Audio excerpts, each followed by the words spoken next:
interested in any discounts on porcelain right now? Yeah. I know you've been looking.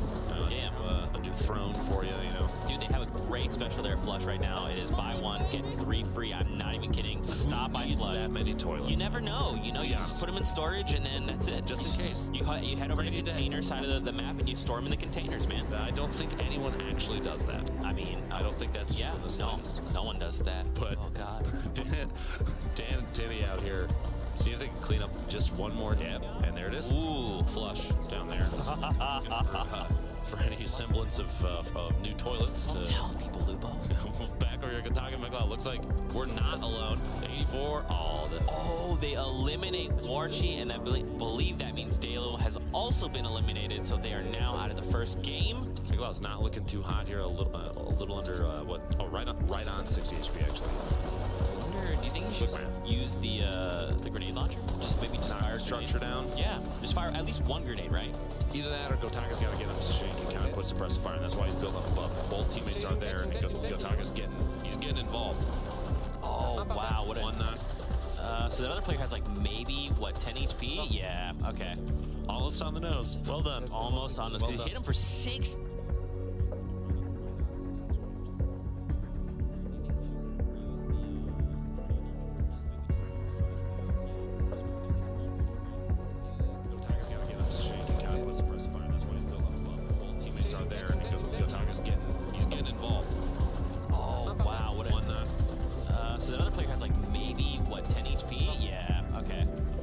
They actually built up top, which means McLeod's got to move up and try and help your teammate. Get in there, brother. Oh, trying to get the high ground, and SMG spray coming out. That's Pate going down. Now, I like that he's being aggressive, and he's leading the charge with the heavy sniper out. Brownie, most of the time, I would get a box of tissues and just start weeping. just cry it out. Just cry it out, hug it out, and say, you know what? Listen, GG, right? Help your team reinforce my ability to push back against my opponents. Trying to get the high ground. But right now, Gotaga, the Hatless, Gotaga, and McLeod. That's Pate going down. Looks like a pair of them. And he's leading the charge, dominating. Look at this. It was late. I would get 2 more points. What a shot! Just a quick cut over to MZ. Oh, look, he just shot the Scott from 12 miles away. And we're moving on. What a shot there. Getting McLeod now to push, trying to just kind of build up safe myself. How? Wait, what? 176.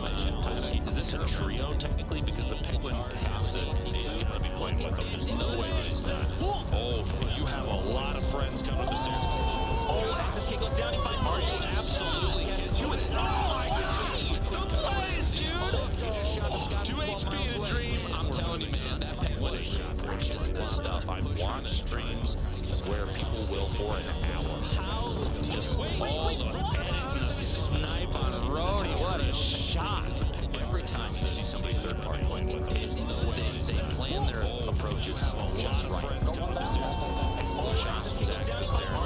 We've seen him with the scope. They are multiple, but you saw him yesterday shooting on top of Olympus, boards, chimney rods, taking multiple players out with the thermal. Yes, doing the same thing right now. This blue scope, they are where people will. So there's a lot of room here. Just on top of us. It's right on top. It's like playing your drone. It's on top of us. Every time you see Edit off.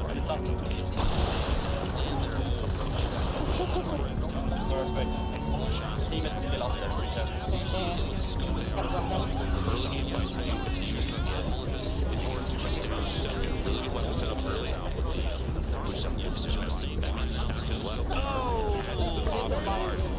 Incredible orb securing the elimination setup. Very tough now fight.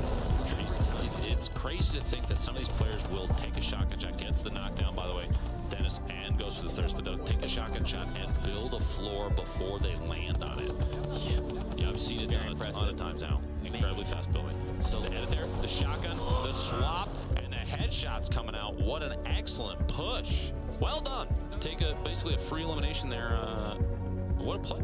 They probably weren't tracking based on the audio, the little tiny baby footsteps down there. Yeah, they're crouch walking. Yeah, just barely hearing it, and that's all you need. As soon as you think somebody's down there, you go. Oh wow, that's knockdown 65-meter toss on next right there, Tinny. That powerful powerful arm. Been working out a lot. You can tell a perfect arc, right? Look at that. Etnix is now eliminated. And Cromwell goes down Just as well. casually fires a few times, takes down Cromwell. Okay, Tinny. All right, calm down. My bad. That's 3 eliminations in probably 60 seconds. Looks like his opponent has a top down. Just now puts Spike down here. Tries to go for the spike kill. Doesn't matter. Gets the elimination anyway. The spike. Excellent. It was a wonderful spike trap placement. I will say that. That was very fast. Tried to edit his opponent down on top. I believe so. Tinny had 6 elims. He did. They have 9 elims on the board Out of their minds right now. That's 4 players left. 1v2. All right, calm down. I think it's 1v1. Because there's a pair at the bottom still. Very sparkly outfits from before. Still alive all the way to the bottom. Tries to spike aggressive money round. Doesn't matter. Gets the elimination anyway. The spike. The angle. If I want it goes down. I will say that was 1v1. fast. I'll try that. It's playing absolutely out of time. I believe so. Tinny by 6 elims. What a play! Comes away with 6 of his own eliminations.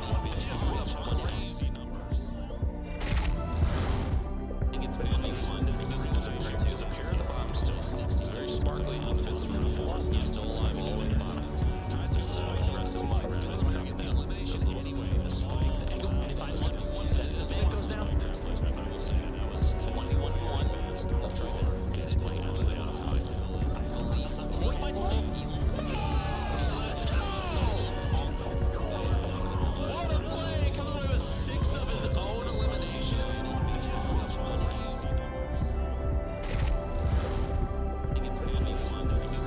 There's a pair at the bottom still. 60 very sparkly outfits from before. Still alive all the way to the bottom.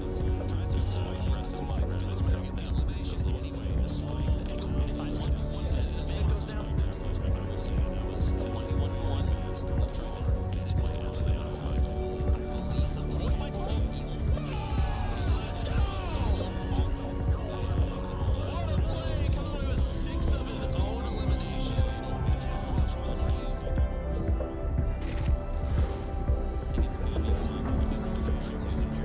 Still 60 very sparkly outfits from before. Still alive all the way to the bottom. Tries to spike aggressive money round. Doesn't matter. Gets the elimination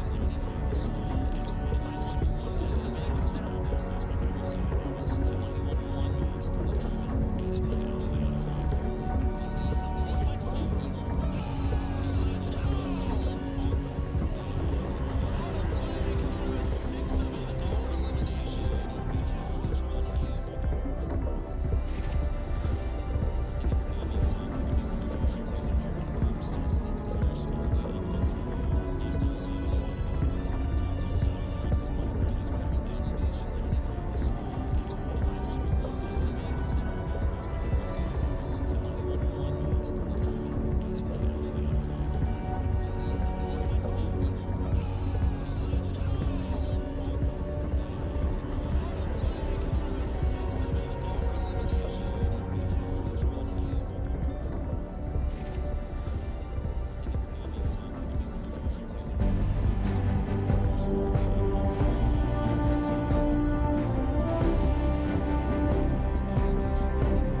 Good morning and welcome to week 7 of the summer skirmish. My name is Zeke, and this week, ladies and gentlemen, we are joined by Monster D-Face.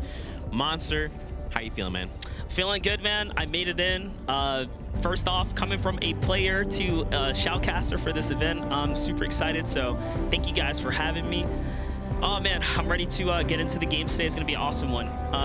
So with that, I want to show you guys the schedule for today. So we're gonna be covering over the EU teams first. So from 9 a.m., these are gonna be the first set of games. Good we're gonna carry morning these and into welcome 5 to games week up until 7 about of the 12 summer o'clock. skirmish. Then we're gonna My name break. is We're where we're going to cover over the NA games from 2 to about 5 PDT. So yeah, we're going to have player to shoutcaster for this event. For sure, and keep in mind it is going to be 5 matches per each side.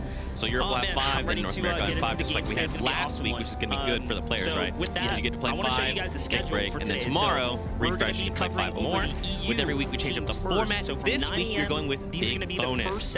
So basically, players are fighting for the most points, and there's a cumulative bonus, and then matches have bonuses within themselves. Eliminations are worth 1 point. Victory royales are worth 5 points.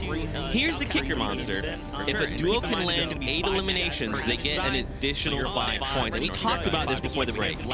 So if you find 8 eliminations, I want to get into this. I want to get into this. We went from 7 eliminations for bonus points, which was hard enough to score, to 8 eliminations for even a larger score sum here. So not only does every point score you 1 per elimination, getting 8 eliminations is going to be insane. I don't even think it's like possible for more than one team to score this. So if it does happen, I'm going to be blown away.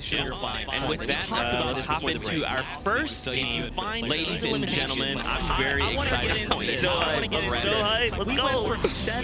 Let's make some predictions, Monster. What do you think? What are you hoping to see? What do you hope, no matter what happens? No matter what happens, I hope an underdog comes to the top today with their opportunity to show off and make a name for themselves. Because I love that part of this hype, man. You don't know who's going to come up. So here we have it. Hopping in first. Going for Loya. Is that a flush factory? Oh my gosh. Maybe. No way. Oh man, so we already know if she's going to Flush Factory, they are not trying to kick things off with hyper aggression. These guys are going to be splitting up, and early game is the hardest. So this is the most important decision for the rest of the game here. How do you start your games off? And we kind of talked about it, right? With the new format, you want to try and land eliminations because every elim, like last week, is a point, right? So what do you think? You think, especially just because it's match 1, do you think people should start the game and go as hard as possible? Do you think maybe people are looking to warm up? What do you think? Honestly, based off my experience, kicking things off in a hot spot is the scariest. You never want to touch down and be the first squad eliminated. And it's like early game gear feel, like right here, not having armor, but yeah, he has a shotgun. That's teamwork right there. Well done. His teammate comes up, rotates, and that's the first game elimination. But look how quick that trade-off just happened. Ainsley gets knocked in. What a clutch up. What a clutch up. Utah, look, his teammate is Fnatic Etnix. My God. I was just talking about Etnix. Etnix is a fantastic player. Super skilled. And here we have another team coming in. So we got Poverty right here. And it looks like they're going to be close to Loya. So we have multiple squads here. And look, there's another battle going off early game. You don't want to lose your teammate. These are the most riskiest battles. You got the least amount of loot. Look at that. His teammate just got traded out. He's got to get at least 1 point here. You got to thirst that player. Oh, man. So yeah, see how he doesn't even want to stay there. If I were him, I would go for the point. Every point matters. We'll find out right now if he can clutch up that 1 hit. This player has armor. He needs 1 more. What a wow! That was the Vic goes down. We've seen the Vic show up, but I think they're coming in. So can't tell me the player here. And it looks like, well, you know, this Lord is close by at the Flush Factory. They might have heard these shots, but I think they're just going to be worried about setting up because they went with a passive spawn. These are the risks you take. He's trying to land hot early. He's got to get at least 1 point. Razor. So in previous weeks, we actually watched a game where DK was talking to us, and we literally just like listened to him narrate the final game where he ended up clutching up. I remember that one. Yeah, that was actually really good. Yep, and then Razor is a really awesome player as well. We see him always pretty much consistent. Razor is so consistent. He's so consistent. He's definitely got skill. These guys know what they're doing, and you can tell that their game plan is typically the same. This is like his area, you know. So anyone looking to come in on that racetrack here, they're going to have a problem. And look at the map here. This is my favorite part. Look at how the racetrack, you think they're safe? Nope. Look, we have 2 more players coming in directly towards them. They don't even know yet. But Monster looks at also right under them. Right coming in from Hero Base. So it looks like that extra squad's here in the shop. They're looking to come in and clean this whole fight up. If they don't end this fight really quickly, this other squad's just going to come in and catch them off guard here. So Razor and his teammate really has to bounce back quick and get back to that high ground before they get caught off guard. I really like the usage of the silenced SMG there because we talked about this yesterday once we got together, and you mentioned the moment that people hear shots, they're trying to vulture, they're trying to come in hot, and look at how cautious they are, right? They know that they got to protect themselves to even pop harming. No one wants to take the risk. And oh man, looks like he's kicking this one off and not here. So this is where you want to go completely hyper aggressive and come in and try to really really wrap this player up. So it's a 2v1 here. And look at how he's switching between every weapon. And oh, he gets caught off guard. That's a notch. Now it's a 1v1. Oh man, what a clutch up from the teammate, dude. What a clean shot. Now here's the thing. Was this the second duel squad? We saw on the minimap there was 2 different squads on the way. Or no, this is Paradise. Never mind. This is Paradise. No, this is Paradise Monkey, but they're close. I mean, it all depends on the rotation. They even have zone. If you take a look at the map here, zone is right there. So this team is more than likely going to run into Rezuro's team, Razor's team, sometime soon, for sure. This is good though, right? So they got the eliminations. Now they have this. Looks like themselves. Because if there was another team here, you know they're definitely going to try and third party, right? Yeah, they'd be rolling in soon. And yeah, coming back to these guys, looks like they made a nice recovery here.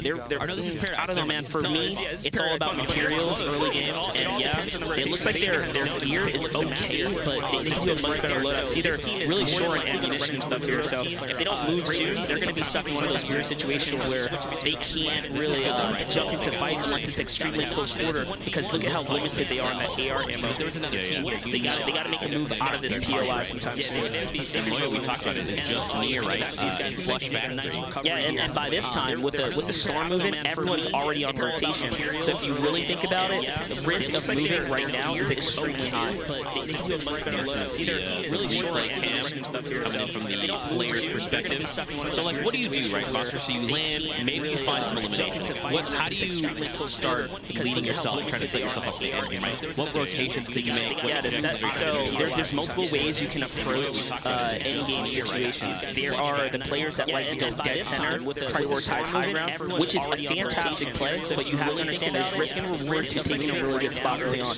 You take a spot early on, what are you sacrificing? Farm time. Are you going to have maximum resources by the time you get there? Probably not, because you're choosing to have such a great spot on the map. You probably don't even have the greatest resources, so you really have to fine-tune and balance it out depending on the zone.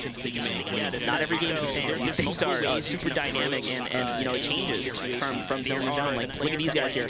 They're not prioritizing positioning, right? They got to get their maps out. So now what do you think, right? So if you're in Paradise, because it's literally the end of the storm, you say it out. Oh yeah, you absolutely take advantage of this free time here. You want to capitalize on that. Looks like we have another battle here. Brody, 62, and Doig by coming under fire. And he's got that new skin on. He's looking really good here. Oh no, his team. So this is a risk he's taking, right? He's decided to full heal here while his teammate is keeping the other opponent distracted. So lucky for him, he manages to pop off the chug jug, catch the knock here on Silvery, Yoshi, and now he's going for the push. This is an extremely risky push there. You notice he didn't even protect himself. Yeah, he's just got to get that point, play the low ground, and really just wait for the other player to come down towards him. You don't have to rush it. He has over a minute left here. He's got to play the patient game. They're already in the lead. He's got that over to Isaac, really good here. They've drifted in, so they're inbound. So they're flying over. Paradise Palms is now on the right. Now they're flying in. Here's Fatal. Do you think they maybe just go to... I think they're looking to land on the spot right now. You got to understand that everyone risky points there. If you don't catch them early game, you're going to let people get too comfortable, and they're going to be armored up, and then, you know, it's going to be hard to fight them when they're fully shielded. There it is. Just like I said, they're looking for a battle now because they understand that if they can get an easy pick, you want to kick things off, right? You want to start things off, try and get damage in, and then take advantage of your position. So here it is. You can see they're kicking it off with the grenades there, and now's the full ascent here. They're going in all the way. I think they're barely misses that snipe shot. That would have been crucial to success in this battle here. They let the explodes. And look at that. Just jump straight over, clean shot, no misses. That was such a nasty punch shot there. Because they understand that. It's interesting how he's like building down and kind of like disengaging. Oh yeah, he's waiting. He just gave the call out to his teammate. He said, like, basically right here. So he told his teammate, this guy's right above me, you know, and he's just waiting for him to come in now. He's going to take down this fort here. Yep, he's trying to bring this down. So while the player is up top, he's looking to bring down this build battle. You know, and this for the player up top, you hear someone breaking it down, you get nervous. You don't want to take that fall damage. You know what's going to happen. You see, he realized he couldn't bring it down, but the player moves, and now he's going back to the high ground. That's him using those sign cues. Now look how they just turned his whole battle around. It's a 2v1. He's got the high ground. That player disengages. That's the right move. That is the right move. We want to get out of there. He's going to set down. Oh, he dived low. He's trying to get to a rift here. He landed landed actually short. He can turn his whole battle around. This is a 1v1 right now. This is what you don't want to do in battle. Look at how things are turning around right here. Yes, it's okay to chase, but if you get thirsty on the push here, you see how quickly things can change. That he lost all his armor. Now he's super low on HP. He's no sign. And now his teammate is just... Yeah, he's gotta wait. Yup, he's gotta wait for his teammates. That's the right play here. That is the right. Again, 1v1 right there. Oh, risky, dude. So risky to split up like this. Looks like he's gonna get it though. There it is. He can turn his whole battle around. This is a he almost threw that one. Almost threw that one. You know, and I mean, I appreciate that players are being aggressive because they do want to find those 8 eliminations, but his team is just so far behind. If he had made a misstep, it would have cost him his life there, but luckily, like you're saying, he played him back. He's like, look, yeah, and I mean, in the heat of the moment, you get a sense of confidence when you damage an opponent like that. You see him on the run, you want to chase him down. But if you chase him out your teammate, now you're making a win when you're giving that player the opportunity to actually turn something around. Imagine he would have got the knock to rip it out. That's it, dude. I appreciate that players are being... It's a point going in his way, and that's not what you like to see. It's not at all. So look at this. If he had made a misstep, they just caught these guys farming, and that's and he must have been super lit. He hit him in the chest because Rocky player had no shield there. Look at the aggro push here with the launch pad. These guys are going to dive in. This is all them. There's no way they mess this up here. Yup, get right behind him. That guy's armor's gone now. That must have been the 2 minis right there. And oh snap, he's in the player's build. He doesn't have the wall here, so he's really got to get out of here. Yeah, he understands that. Look how quick he rotated out. That's not what you like. I think that's so key, man. Knowing when it's like just... Oh, these guys know exactly when it's time to move. If they don't have those walls there, he's looking to get out there. And that's he wants to get that point just in case. This is no shield there. What a good player to take out this early on. That's going to definitely play a factor in how many Slayers are on the map. That was a knock there. Right behind him. That guy's armor's gone now. That must have been the 2 minis right there. This is K. I'm actually catching Fnatic Jarl in the kill. He just picked up another one as well. Method Fixer teamed up with Gabby here. Just got himself a knock. So Gabby looks like her team's doing well. These guys are doing really good right now. And there it is. Jarl, they're in combat right now. So we already know he has a kill. You can see that elimination right there at his 1 point. And now another team's trying to come in and catch these guys off guard while they clean up the battle. They do catch his teammate here. Almost with this. That's so unfortunate. But it's not over yet. There's another squad right below him. There's actually another team right below him. He's got to get what he can get and get out of here. Because that's a small victory. Teamed up with Gabby. I mean, you know, and he's set up, right? He's got all this extra loot. He's got the med kit. Honestly, I was going to say, honestly, with the med kits, he can really take his time here. And he's already starting the battle. They're already on the move, so he's kind of got the advantage. He's got this shield closer to him. Come in and catch these guys off guard. Yeah, you see that player? That player actually looks solo. He's almost looking like he's preemptively throwing walls to the side. Yup, because they know he's here. They heard the shots. Now this is like a running game, right? He's got to get to the storm. But watch his rotations. He's leaning left. He's not trying to engage on these guys. He knows that he will be at a disadvantage if he takes it completely face to face. So if that other team really wants him, they got to push into him. And look at how he doubles back here. See? He's losing these guys. They don't even realize. This right here is going to catch this opponent off guard. Now, do you see that building, or do you think maybe it's best to just run? Oh, no, you want to... He's going to... I think what he's going to do, he's probably just going to chill for a second and try and find himself some time. The more that team shoots, the more attention they attract himself as well. See how he knows he's got 2 med kits. He's in no rush here. He knows that he will be at a distance. And there it is. He's just going to chill. This is actually like... This is why he's such a good player. And they're so consistent week to week. He understands how much time he has. He just has to pop a med kit by 20 HP. This right here is going to fine. Look at him waiting out every second. Every moment matters here.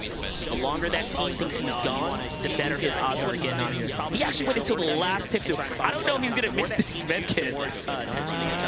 Dude, I don't know. He actually waited until the last... Oh my god. It's okay. Alright, that was a little... I never wait until the last moment because if you have even a hiccup or something like that, it's over. He waited till the last HP bar.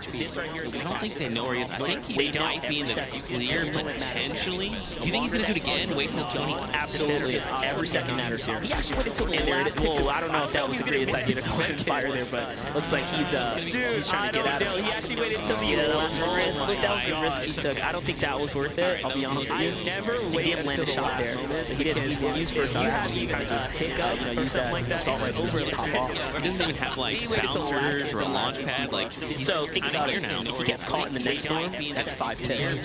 Right. You cannot be 5 pick, especially without his heals. He's expended all of every second, but he's got 99 stone. 800 metal. Jeez, I didn't even check his resource count. He's looks like he's balling as far as the loot goes. So he's just got to get into the zone. Wait, did the other team just leave? I mean, because you got to get to the zone, right? You can't stay behind because someone's looking to risk their position and pop off. They want to get to the zone if they want to win this game. For a launch pad, like So there it is. he's trying to see if anyone's there, any like stragglers, and he can't move. He's going to coast. Alright, so these guys are just outside of the zone here. Just about to push him in. And it looks like a team is engaging on him from above. You definitely want to disengage here. They realize that. Guy's backing up. He's using that metal. I mean, it's so interesting that people will try not to use metal and stuff like that till endgame, but when they get in a real intense situation, see how you upgrade his resource count here. Because PvPing now with the best resources is the way to go. They're trying to take control of all these walls here. They want to be able to make these edit plays. Oh, look at that push! These guys are going to put a rooftop over them, and that's going to cost them. Wow, that's a quick 2 pickup. That was Gabby and Fixer. They were doing so good too. Oh no. Yeah, I mean, you talked about it, right? It's like everyone's looking for micro advantages, like little things that can get the edge up, and just not even placing that ceiling there. You call those small victories. This is Gotaga and Miklau. So we've seen these guys a lot. Gotaga is such a slayer. He is, and if you just watch his face, he's got 3 right here. If you watch his face, like when he plays, like once he actually gets into like tough engagement, if you just like watch his expressions, like he's so they were doing so good too. Oh no. Alright, so here it is. They can sense a team trying to fortify up here, and it looks like Gotaga's going all the way in. If you saw his teammate kind of disengage there, and he was still full aggro. So I think his teammate made the call out to just kind of chill. So we've seen these guys a lot. No, whoa, he actually full ascended, so someone's in the high ground here. If you just watch his face, I think Gotaga's like that aggressive player though. Like even if he gets hyper aggressive, like he knows exactly how far he can go before he's like, okay, I gotta reel it in. Oh, there it is. This player actually gave up the high ground. That was a mistake. That was a true mistake. And look at that. He doesn't realize that Gotaga falls down. That dude died to 1 shot, so he was already in. He was trying to get that. If you saw his team kind of disengage there, and he was still full aggro. Oh, he was thirsty as well. And that was a shot sense. That means that basically Miklau was fighting in close quarters there with an enemy, but he goes down. Now here's the thing, and you kind of talk about this, it's not over, right? Even if your dual partner goes down, that's one partner in the game, so. Absolutely not, because remember, this could still be a 1v1. That's a fair fight. There's plenty of points on the board here that can be made, and I mean, he already has people already in. He's trying to get that team kind of disengage there, and you can just feel the intensity here. His teammate was trying to like trade back on here to figure out what to do. He knows the players above him. He knows there's another team that was pretty much firing in at this fight here. He's got to be extremely cautious. And it's one thing about in high-level PvP, because remember, the best players know when to build and when they can like free run. For in some degree, like free run is about taking fire. Because for every player that exposes himself, you see like right there. Oh man, he left that wall, and that's gonna backfire here. His teammate. No, this guy's critical damage there. Yeah. We got another battle going on here. The player strong gun pulls his way through. That's already 4 eliminations on him. He's got to be. You see how these guys try to avoid using doors? You don't want that extra action having to open the door. Right. It's the little things that make a difference in how fast they can push up on players. And these guys are actually in a great spot here. TC with 4 eliminations and his teammates still alive. Look at those resources you see like right there. Oh man. They are. I mean, like this is great, right? Like you don't have to go that far. They have zones. Exactly. You've got a ton of resources. 8, 7, another 6. battle going on. I mean, you don't want to hear grenade launcher coming at you. That's already 4. These guys know they got to get out of here. Oh, stink bomb. You don't want that extra action choking up their rotation point. And you know what else? Something really important to know: bouncers. Bouncers are game changer for rotation. These guys are actually in a great spot here. TC, dude, I like that edit. So most of the time people do the wall inverted there. So like the slice is up high. He did a slice down low, so he can peek over the wall, and if they return fire, they hit the wall instead. Like that right there. That's sick. You don't want to hear grenade launcher coming at you. 400 AR bullets. No, they got to get out and he's got a drone. Alright, so this is what you want to do in this situation. Honestly, TC and his partner want to use bouncers and either get centralized and build high, because you know Storm 6 is going to start moving the zone. And look, it lands on him. So from right here, they want to go straight in the air, hit the coast. They want to go back to the edge here. Watch how they're doing it. Great. So now they own the Storm edge, and if they take high ground from here, it's going to be, they can choke players out to the Storm here. but it looks like they have players above them. They got to work their way to high ground right now, and these guys would be in such a good position to actually win this game. So they can play for wins, but they can play to snake the tunnel play here and trying to get, you know, little kills here and there. If it's up to me, I go for the win in this situation. They have the kills already. And look, it lands on him. So from right here, so we're 5 points, right? Right, their elimination count's really high. If they could just get that 5 extra points for winning the game, and this is the prime spot to be in. It's going to be, they can curious to see why they're not building up. I mean, I think they can build a threat. They got to think they're high players above them. These guys would be in such a good position to actually win this game.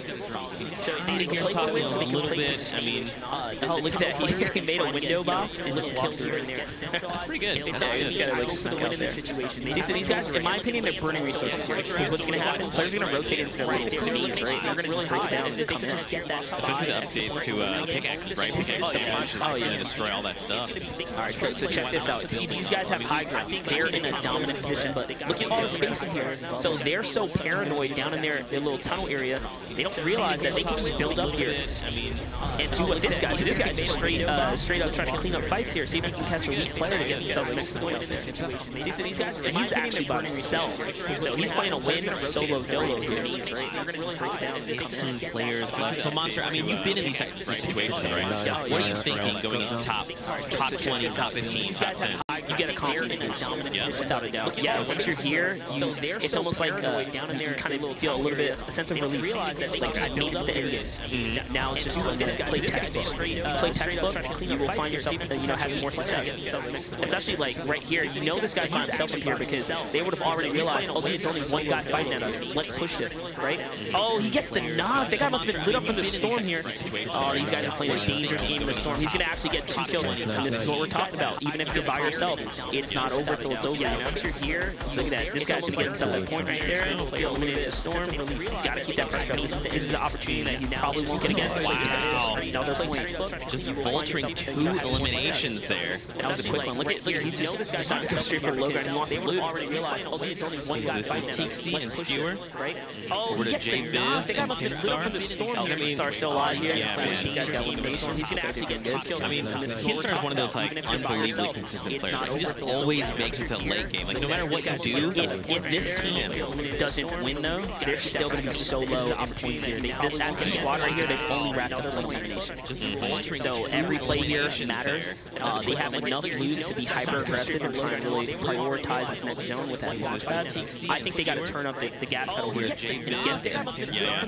I mean, you know, the 5 points from the big rail is nothing to scoff at, but I agree. You know, at this point, look, there's a fine elimination there. I mean, at this point, you just need these points. Every single elimination matters. And yes, there's prizes to be handed out per match, but there's also that cumulative bonus that everyone's got. These guys waited till the last minute, and they're just going to launch pad in on squad here. They find a player that's already knocked, so he's not even going for the thirst. Notice they just want to get the kills. They just want these points. They're just diving on this player here. I don't know who that was, but that bounce, they take it high aggressive was, I like it. 10 out of 10. Still in the storm. He's got to bounce out. Oh, misses the bounce. Oh, it's not over though. He can actually crawl his way to the next zone here. Yes, there's prizes to be handed out. What do you do in this situation, right? He didn't get the elimination. They didn't take advantage of it. That's what I was talking about. They should have. He has to be hyper aggressive. Wait until the last minute. They're playing with fire. Look at this. Skewer finds an RPG. Yo, that's crazy. These guys are not taking high ground once. What's going on? They're just like chilling out here, but they're racking up points. They're doing good. I think it's interesting like how we've seen kind of the meta develop over Summer Skirmish. Is like for a long time players thought high ground is the only key victory. So like these guys are trying this. They're on the lowest ground possible and they're still showing up. And remember what I told you, there was 2 ways to do it. You can choke players out when you have zone, playing the low ground by holding them out, or you can take the high ground and really apply some heavy pressure. You can see before that, the launch pad play coming in. It's also risk. Nobody's safe no matter what. You just gotta play your best game. Interesting, like how SK just trying to make his way to the new circle. He's super low Skirmish. For a long time, players thought high no materials. Nope, that's it. He's got to get this headed player. Every move matters. If he even falls right here, it's over. Wow, the RPG gets him a free knock right there. If I were him, throw all your clingers. Use your resources. Don't get eliminated with them. Use them. You don't know what you can make happen here. Especially with 3 eliminations. No HP. If he falls down, just literally any fall damage. This is getting really intense here, guys. Oh, he was eliminated. So now it's 4 players left. Beehive here. This is a 2v2. Falls right here. I'm pretty sure it's TC down in the bottom ground level. And these guys have high ground. Look, he must have realized someone just got knocked by the storm. They caught that on the kill feed, and the excitement levels rose on this team. So they're here. They know, yeah. Right off the back wall. Both of those are going to catch one. That's a double explosion. What a play. Wow. And then the sob afterwards. Oh, man. So I think, so let's talk about that. That was textbook, right? That was so textbook. Why was that textbook? Tell me why. He prioritized the high ground. The squad had it, and they saw immediately from the kill feed that it was a 2v2. They had the high ground. They took advantage. You saw the ricochet with the nades before the team below them got to set up. All the explosions. Right off the bat. They didn't expect it. Yeah, definitely. We'll have the final moments coming in from that final game in just a moment.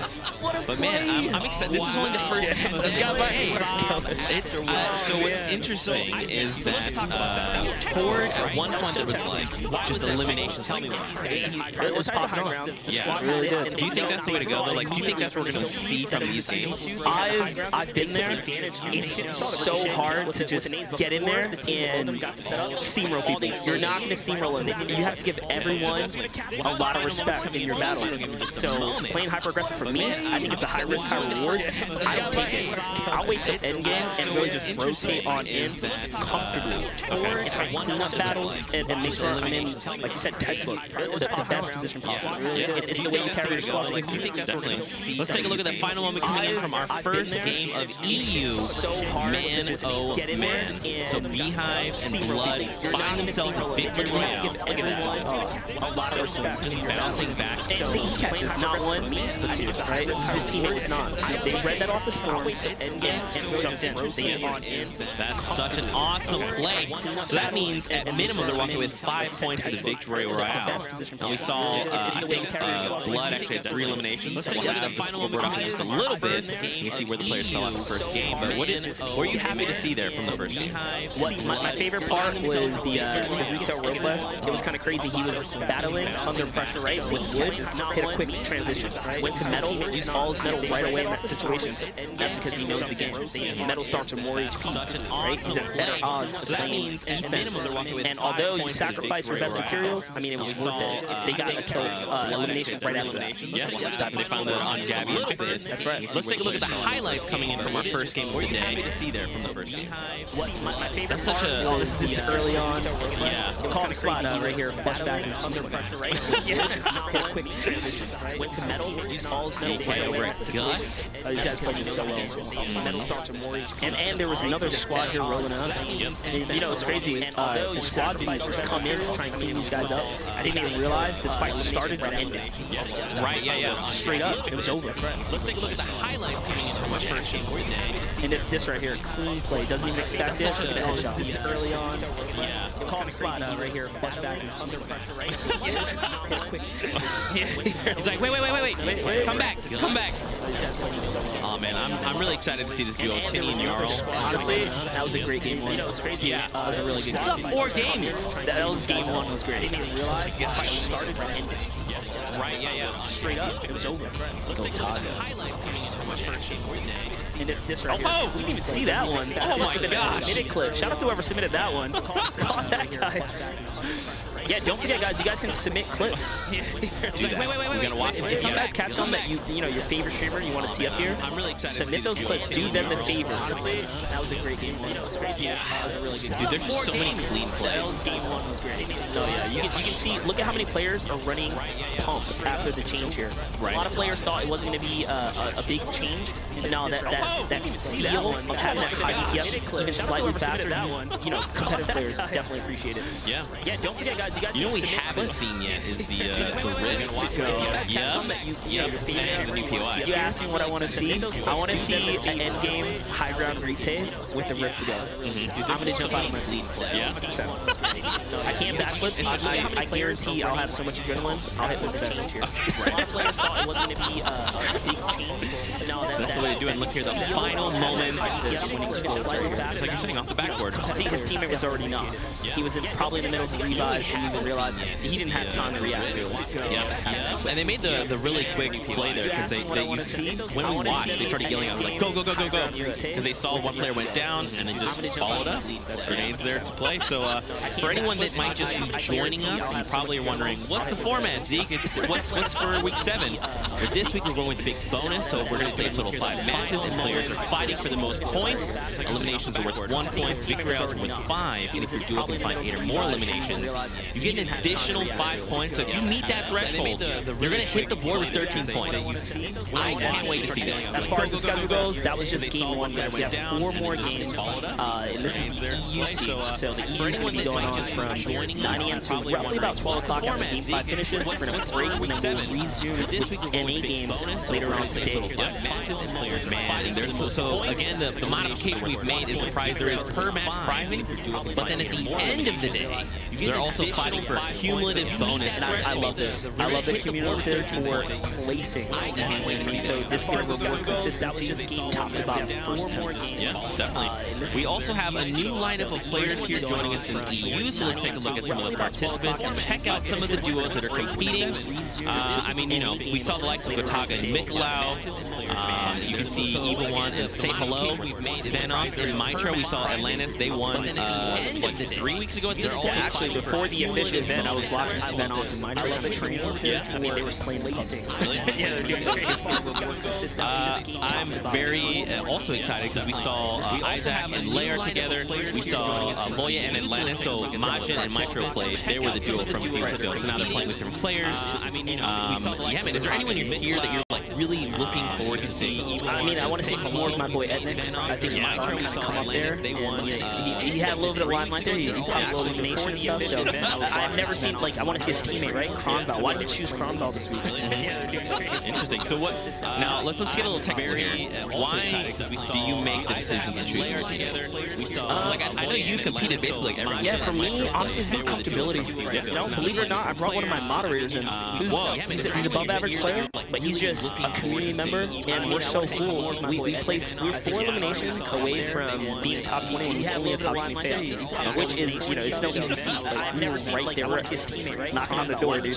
We were so close to almost pulling it, but you know, that's the kind of person I am. Comfortability for me, and I can play at my best. I know at the very least, my comp's gonna be great. It's not gonna be, you know, it's not gonna be weird. So what kind of like advice, right, can you give players? Because for you guys at home that don't know, Monster actually has a YouTube channel. He has a bunch of tutorial type videos. You should absolutely check them out. So what advice can you give players that are looking to level up their game and maybe like trying to find their comfortable zone?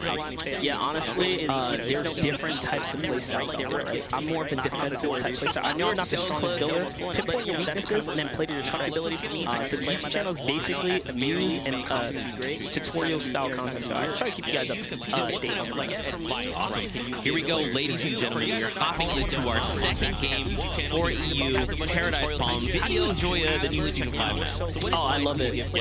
Paradise Palms is one of my favorite spots to land. Really? Dude, everyone that I've asked this question to, I ask the same thing. How do you feel about Paradise Palms? And people are like, I don't know. It's underrated, and I'm fine with that, because that allows me to take advantage, dude. Yeah. You know what I like about Paradise Palms? Different to Tilted, right? Let's try speaking about it. Looks like these guys are going straight for Tilted. Tilted is a hot zone. Your center, your safe places, you know players are going to go there. Paradise, not a hot zone. You have rifts to rotate out to get to center, and you have the same amount of loot you can score in Tilted. Dude, everyone here because the amount of chests you can score yourself. So you can minimize your threat levels by being at the edge of the map and still come out on top because the rifts allow you to get to end. That's why these Paradise teams are consistent at Tilted, right? Racetrack teams. You guys, you see all these guys come in. That's why Razor does well. Tilted is a hot zone. First thing, launch places, absolutely go there. That is a game changer for any situation. You can use defense to rotate offense. It's a very nice, versatile trap. Here's the thing, no weapons, so you can minimize your head. Notice, no one landed here. He's not even going for weapons. It's like, we're good. Let's get all the mats. Yeah, he's got that comfortability, but that's the intimidation factor of Tilted Towers. Right. You know what you're gonna get if you're going. They were there for active. Early now, the dual pistol. Wow, dude, I love seeing the dual pistol plays, man. You know, low key, I think dual pistols are so meta right now because of the DPS to break walls. With the changes to the SMT, dual pistols have a place in this game. So interesting landing of jump, junction, capture, and young land here, but there was also that other duo. We saw him down a player. Yeah, I'll be honest with you, I'm not a fan of the junction spawn. It's great for, let's say, guns, right? You can get what you want here, but materials you're going to be lacking if you don't push Haunted. And do you have time to push Haunted when you got a fight like this going on? So meta right now. You got to end it quick. There it is. They get themselves 2 eliminations. I mean, that's 2 points on the board, right? See, look, he battled with no materials. That's what I don't like about junction. Material count. But there was also the option over to Ukes, and look, his teammate is already down in recent growth. So the thing is, you know, anytime you see triple threat with the wings, you know that's Ukes. Ukes is consistent. That's what he runs. And I mean, Ukes is a really great player, so for sure his teammate is down, but that doesn't mean that this duel is out of the game. Oh, it's not. I mean, we saw what happened last time. Player skunk off high ground, picks 2 off of the stone push, right? He's got zone. He can take his time with this battle here. Notice he's just going to heal. He's going to take his time with this battle. He's got a disco bomb here. If he uses the bomb instead of the boogie bomb, he should be good here. Anytime you see triple threat with the wing, he might be trying to use. Yeah, look, he pulled the boogie out. He realizes because if someone pushes you, you boogie, he's going to double barrel stuff this guy. It's going to be great. This is going to be a highlight. It's a highlight waiting to happen. Watch this. I mean, we saw 100%. This is it. Boogie. I knew it. Coming down, double barrel. Oh, he got him with the star. What a play, dude. He's laughing. Look, he's feeling it. Yeah. I mean, that's the thing, right? So this guy's got 4 spectators on him. He should be good here. So here's like it just went down here. Thing about this, right? It's like one, you find an elimination on a duo. That's right. And it's the likes of Keenstar, right? So you gotta feel pretty good. It's gonna give you nice confidence. Put it like this: Keenstar was top 10 last round. You just eliminated a top 10 duo. What that means, your rotations just increase. You're doing so good right now. Yeah. You took out some titans in this game for sure. What a play! Starly and Alkin. He's laughing. Look, Pleasant Park. It looks like kind of a far way to go. The storm only moves in about a minute. Yeah, but notice the patience right here. He's not even. He doesn't. He really hesitant about giving up that high ground. And now that they know for a fact he's in the building, it's going to dive down. Duel inside. So he finds one. Put it like this: Keenstar will be careful. He's just on the low ground here. Yeah, see, he doesn't want to push in there to play that 50-50 shotgun battle. He's trying to just keep this distance here, keep the pressure up for his teammate. And now he's out of completely out of his target. Yeah, there it is. Break that wall. He knows exactly where he's at. Look at the maneuvering here. It's mind games. Nothing but mind games. Walking around, trying to figure out the exact point of entry here. He's probably going to break the ground. Oh, he did. He heard him drop down.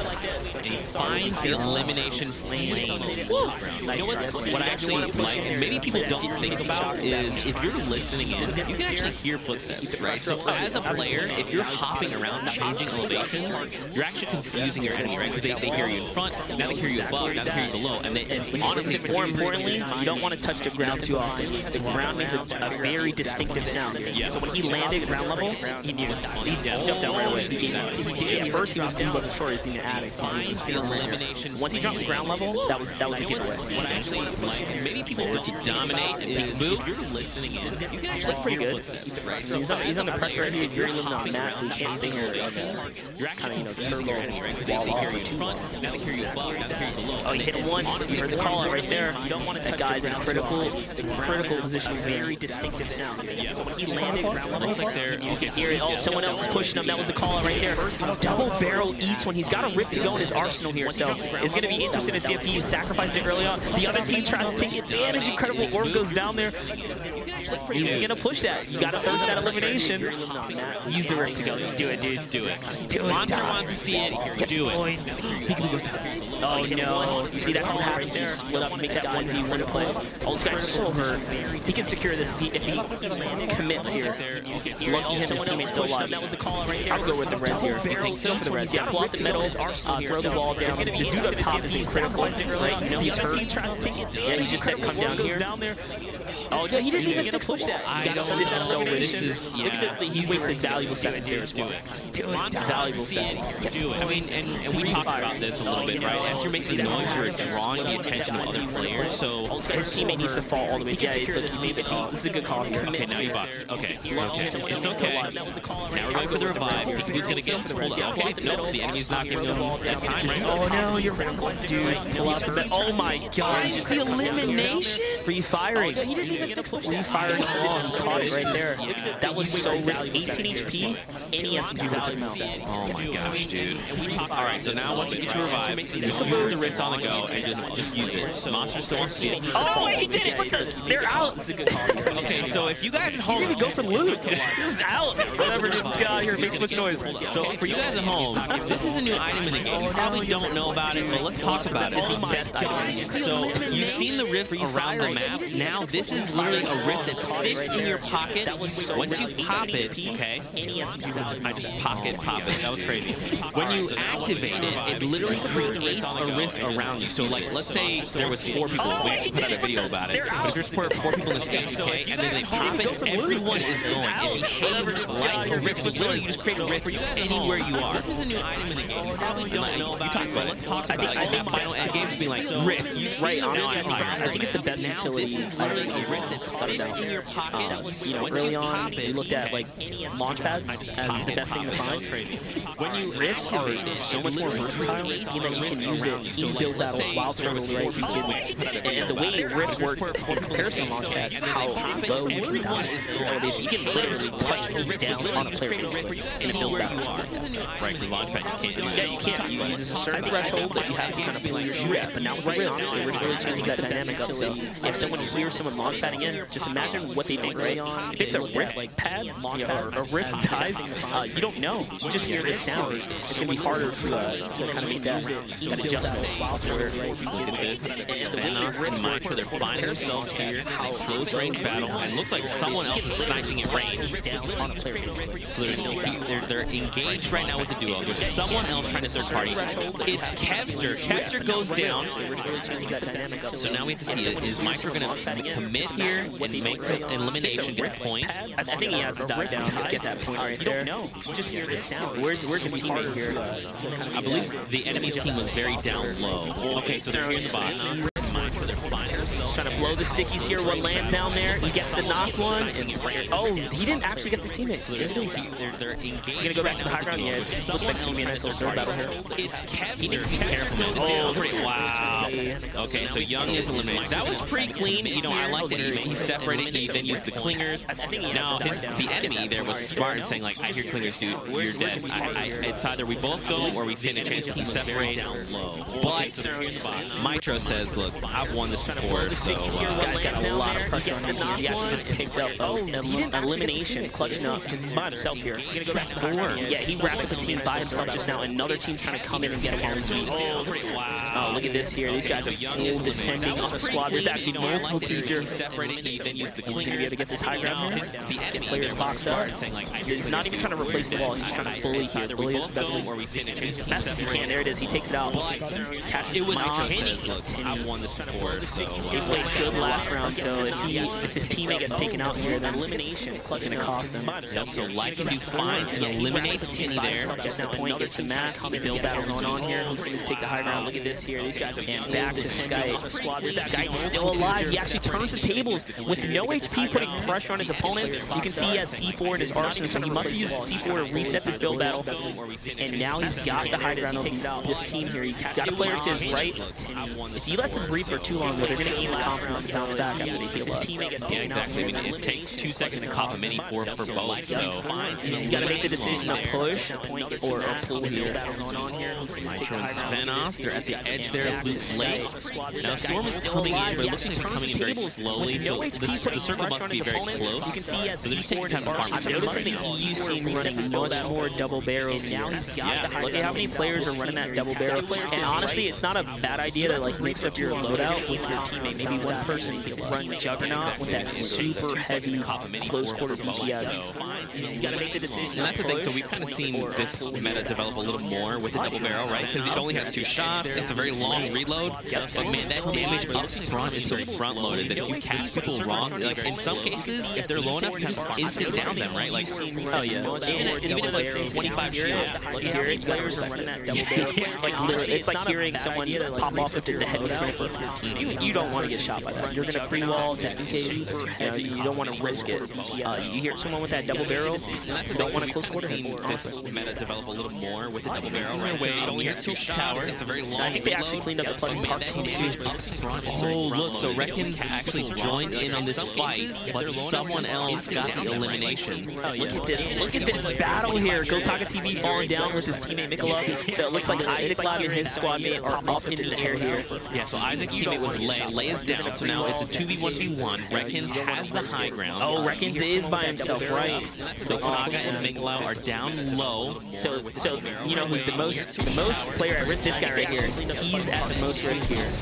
And see why. He was stuck in the middle. He couldn't dive down because he knows the team below him. Couldn't go up. It's hard to take high ground. Good player just got high ground. Falling down with his teammate Mikola. So it looks like Isaac Lab. Look at the disengage right there.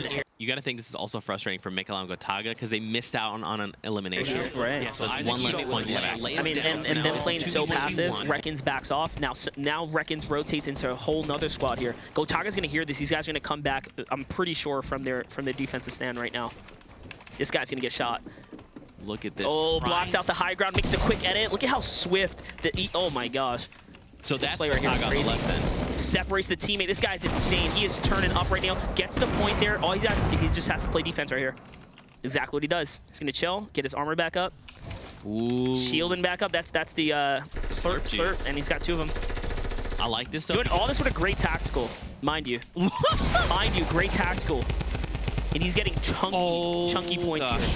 Oh, doesn't put the wall down. Jeez. So Mikola finds the elimination. This is him now.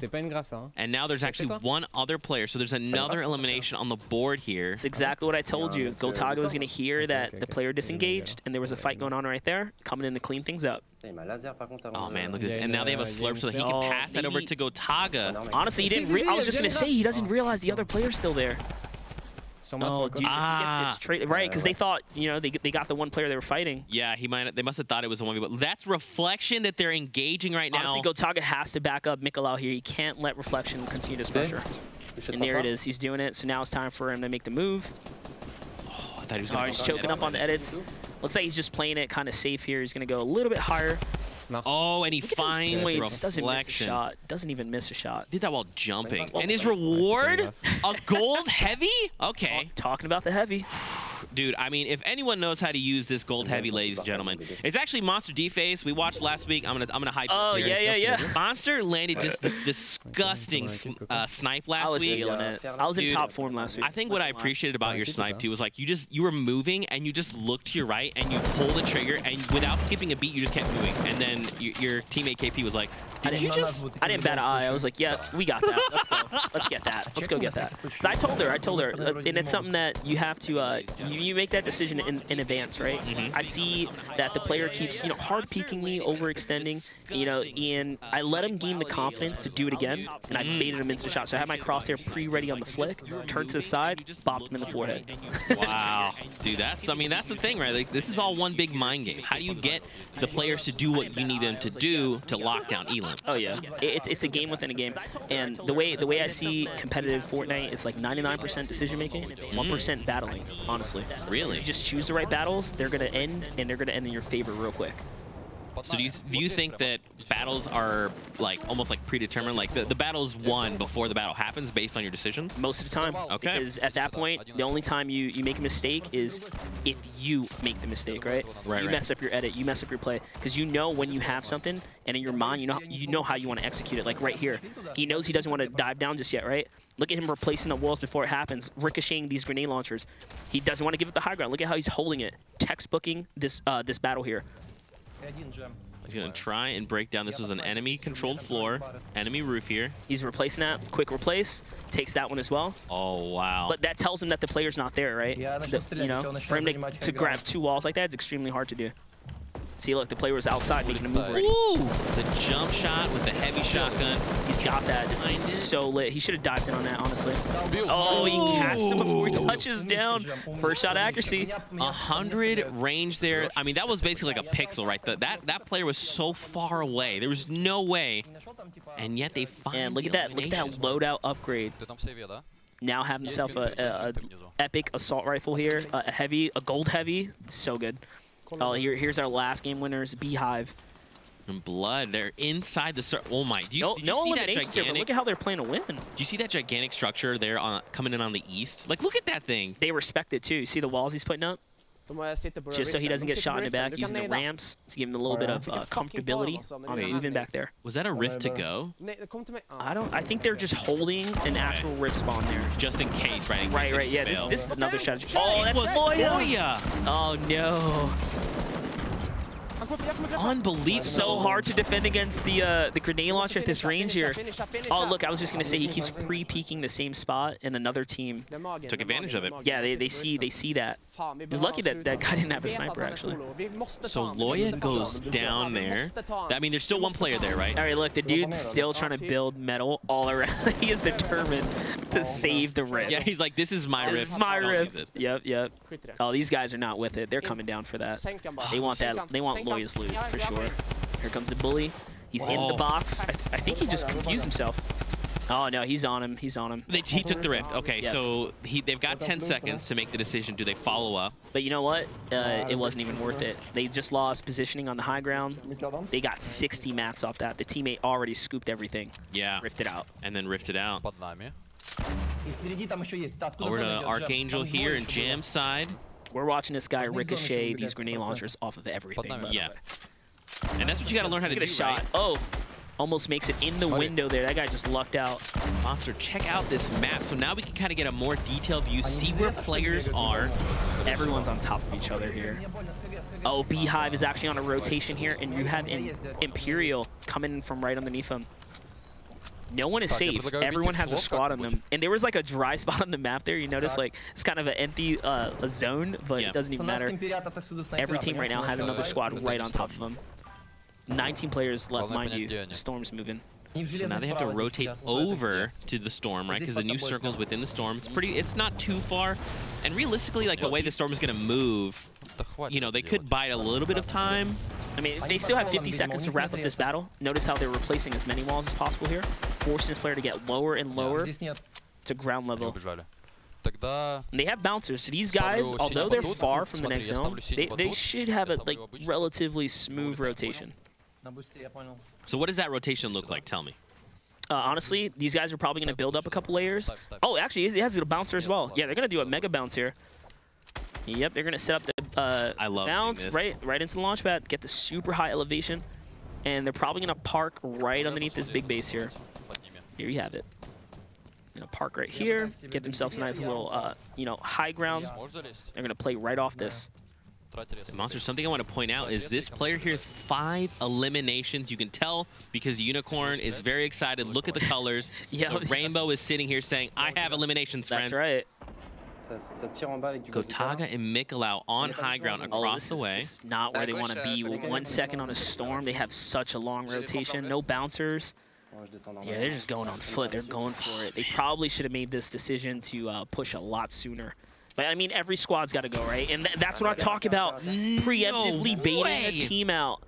And he should have time to save him. He should have time to save him. They're not going to be able to capitalize on a knock. But, hey, I mean, he's going to come out with no HP, so they're probably still going to retake this elimination soon. Right after that, revive goes off. So Skewer and Tixi also have. Is that 2 RPGs? Look at how many players are alive. Oh, this is going to be insane. So there's literally fights happening just about everywhere. We see Gotaga and Mikolau. There's a team above them. Across another squad. Monster, there's 15 players left. Oh, no. That's a knock right there. His teammate's down. Tixi, oh, he doesn't get the same, but he gets in the box. Those, oh my gosh, those headshots. Rift to go. Monster, are we going to see the play we've been waiting all day to see? It's happening right now, 100%. Oh, he picked it up. He dropped one of his RPGs. Oh, Topsky finds the elimination, and now it's their rift. What happened there was that the wall was replaced, and he edited it down, so he tried to build a wall that he couldn't protect himself. He didn't realize. Oof. Okay, 12 players left. Look at Gotaga doing so good here. Super shielded up. He's got great materials. They made it out of that far rotation. They got another far rotation. There's someone here. Someone snuck up on him. And he's just trying to get the point. Is he going to be able to? Okay, so Gotaga has 15 HP. He's downed 1, so now he's save your teammate, dude. Save your teammate. You're running out of time. What's that? Oh, come on. He's trying to come back. He's trying to come back. You gotta get back. Gotaga's only got 5 HP. Or is he gonna do it? I think it's too late. Oh, pressure's on him. He can't make the edit. He doesn't realize. He doesn't realize it's a pizza triangle already. Oh no. Okay, so now he's got to try and make his way in his Can't blame him for that. He just didn't notice. Oh, look at that little red panda there on the right. Look how cute it is. Oh, look, he's got the rift to go. Oh, this is a great RPG shot. It's gonna bring down the entire structure. The storm is ticking Structure for down. 10. His high ground now. Oh my gosh, look at this bird's eye view. Right in the middle, solo dolo, his teammates right on the edge here. So Savanos and Mitro have the advantage on a storm here. These guys are so high in the air. Now, do you just bring everyone else's structure down? Do you just say, like, honestly, he needs to come down just a little bit. He doesn't even have bouncers ready on his inventory level. Oh, and that's why, right there. That's really why. He's not on much of anything, really. He's floating. If Mitro notices this battle, he can like just straight pick him out the sky. And you see how quickly he was like, okay, I got brought down, and then you saw him build up, so now he's just going reinforcing, trying to set up more area, more play space. This is good. He's not even putting roof panels over these. I think now he decides to. He realizes you're skating on thin ice here, brother. We can double ramp up. Down below is Venos and Mitro. So Mitro consistently, I'm talking consistently, makes top 10. And with the likes of Svenos as his dual partner, oh man. I'm not sure if you know this. Svenos has one of the highest win ratios for a long while too. He's got a crazy win ratio. So his game sense, next level. So now they're going to start making their way into the next circle here. Everyone's floating here. They're right off. They just walked off a mountain. They just walked off a mountain, dude. It's just an air game now. Everyone's in the air. Everyone's in the air. Nick A talked about it like 2 weeks ago. He was like, I want to see a sky battle. Let's have a sky. This is a sky battle right here, literally. It's a 2v2. Both teams are in the sky. RPG. Oh, no. Oh, and that's what Mitro goes down. But the guys up top have the RPG. Savanos is literally going to have the battle of his life right now. All eyes on Svenos. It's a 1v2 right now. Took a quick peek at the eliminations. I think these guys are... Savanos is so close to the big bonus. He's 4 with a 2. Oh, no, it'd only be 6, but hey, get those eliminations. Yeah, and Ben, the victory royale with a 5, if he can pull it off. If he can just get 1. The team up top has the rift to go. No traps for Sven. Oh! Gets caught. Good try. Man, I mean, you know, that's... Yeah, I thought that... I want to, again, it's not exactly textbook, really but man, they made a really aggressive play there right at the start, firing the RPG. We saw Mitro try to retaliate and then unfortunately fell to his death. Not just 1 RPG, 2 RPGs. That's how you win your game. 2 RPGs, ladies and gentlemen. He's got the power of the splodes. How do you feel about game 2? That was a good one. Happy to see Sven make it to second place. Yeah, it's close. I mean, hey, still you like to see it. We also have standings from game 1. Let's take a look at that and see where players were after our first game. What did I tell you? Big bonus is so hard to get. Oh, they were close though. So one elimination off. So what's interesting is a lot of those players have 7 eliminations. One of those teams found themselves a victory out, so they only got 2 eliminations. But that 5-point bonus. Look at how well Gotaga played 2 games in a row. He is in top form right now. There you go. And there's also the top 20. So as of right now, Isaac and Le are your 20th team. Zachbis, Rogue right behind them. And I mean, we talk about it, but after the first game, the points are still really close. You've got a bunch of teams there with only 2 points. And think about it. Eliminations. You get a point for elimination. So if a team has 2 points, they only racked up 2 eliminations. It's hard to get these squads. It's really difficult. Yeah. Let's take a look at the final moments coming in from match number 2 of the day and see exactly how things unfolded. Was that a bouncer down here? And he lands right on top of Sven. He knows. They know exactly where he is. He's got a little bit of breathing room off to the side. And that's the pressure coming in from 2 different angles here. I think the red panda there gave them the power they needed. And there's 2 red pandas. That was 10 points for them. 10 Bringing them straight to the top after that one. Dude, well and I think was really smart was they had the sky base, but then they used the bouncer to get down. So like, let's say hypothetically, Svenos had any kind of explode. He blows the whole thing. They're on a bouncer. That's so right. they had the safe landing that they needed. And he had a rift to go. And it couldn't have been better for them, honestly. Listen, I just want to see a rift to go to get a victory out. That's all I want to see. Make it happen. We're going to lose our minds. Me and Monster will literally lose our minds. Backflip. Backflip. I will record it. Let's not actually do that. No. We've got highlights coming in from our second game, the game of the day. Let's take a look at some of those. We'll we have here? Oh, man. Just a clean elim, just to start it off, you know. Beamed him. Oh, man, all these points? Jeez. Borchi and Dalo, they were dual partners last week. Oh, loses his teammate. Okay, he finds Fickle. That's a pretty good trade. No. Ooh. Dude, with a 22, one. that player had like nothing. Like maybe 1 HP. Jeez, that laser beam on Etnix sits him down right away. Oh, C4's coming out. Yeah, they actually, C4's been adjusted, right? They blow up everything in the radius now. Very strong. Tog and Miklau. Trying to push up, trying to find the advantage here. You call that bullying. Straight through with the drum gun. Teak Ski and Skewer. Oh, Razor. Man, you know, Razor's just getting into these battles towards endgame and not going in his favor, unfortunately. You know, and that's Amar. We've seen Amar play every week. He's consistent as well. And it's tough, you know. The 5 eliminations on Amar right there. Wait. Oh, okay. I thought he was going to, like, just take down a player. They're timing it. Look at the time. Look at the time. And hello. Oh, man. And here you go. The final moments from this last game, match number 2 of the day. And you'll notice the pressure. Once they really realize that Venon's right here, he waits for his teammate, and then they go from 2 different angles, right? Yep. There you go. Locking up game number 2. Love hearing the excitement. Yeah, man. And again, that's 5 points heading their way for that victory out on top of any eliminations they have. That's what you like to see, man. Is this only the second game? We have 3 games left. That was respect. Whew.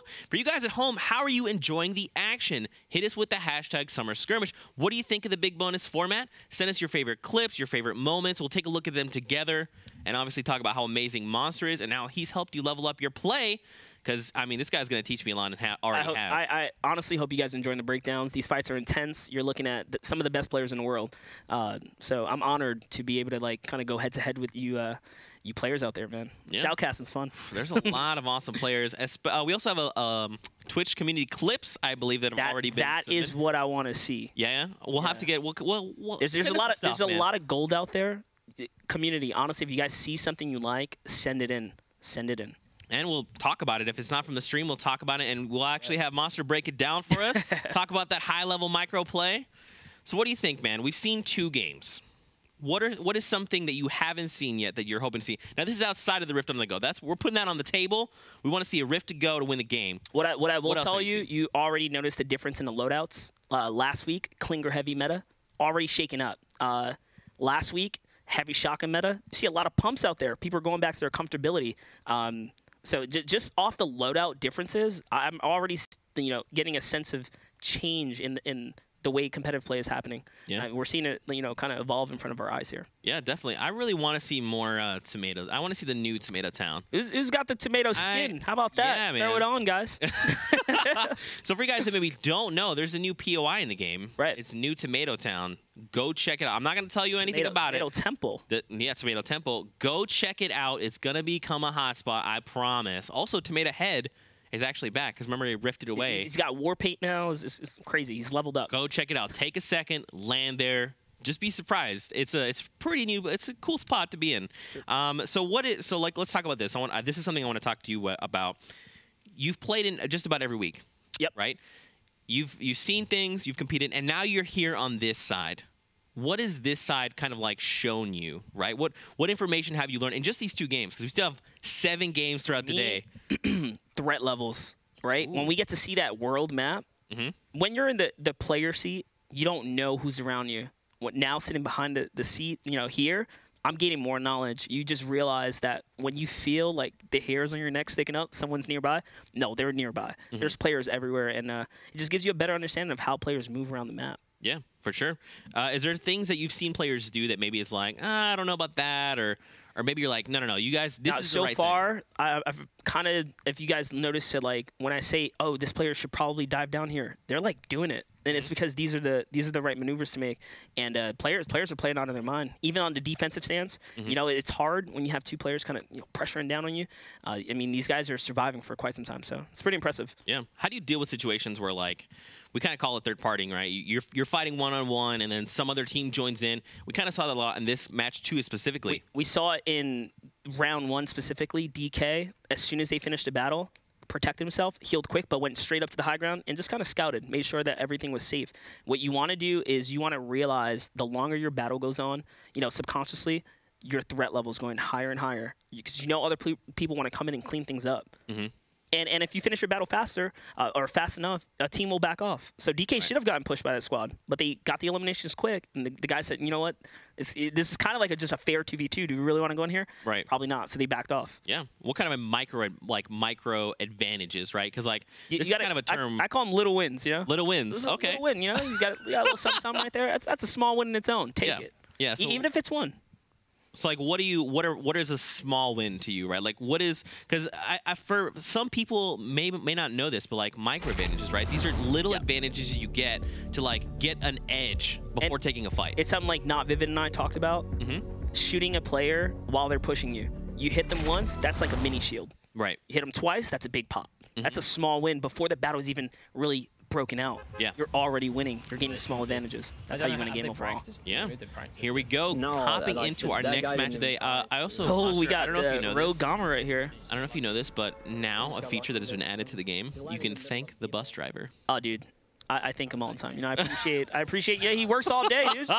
Round the clock. Give the man some love. Honestly. Yeah, ladies and gentlemen, if you're playing Fortnite today and you know you just find yourself jumping out of a battle bus, make it your business. Yeah, make sure to thank the bus driver. You know, he does this literally 24/7. It's one guy. Okay. He just hanging out, just make, hey, thank you, and then hop out, and then, you know, wipe your lobby. Bus drivers have feelings too, right, guys? Very important. So look at this, jetpacks and Gamma. I love this spot, by the way. Ooh. It's underrated. You can start off with 100 stone here, and then weapons, right? And look, immediately, AR, catch the player down below, natural high ground. A down, like, what is that? Like, it's not even 20 seconds yet.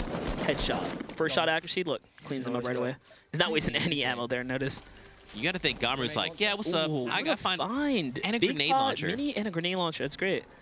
Oh, these guys are facing the same resistance levels in Junction, so they're trying to claim this spot. So this is now. Here's the thing, Roby is on the other end. That is who one of the duo that's here, and we've seen Roby as a consistent player. Yep. We know he's an aggressive player, and he always tries to take advantage of, you know, situations. You know what my team and I do though? Oh! If we what that a was nice Roby. shot. Oh, he gets boogie. He's got to back up.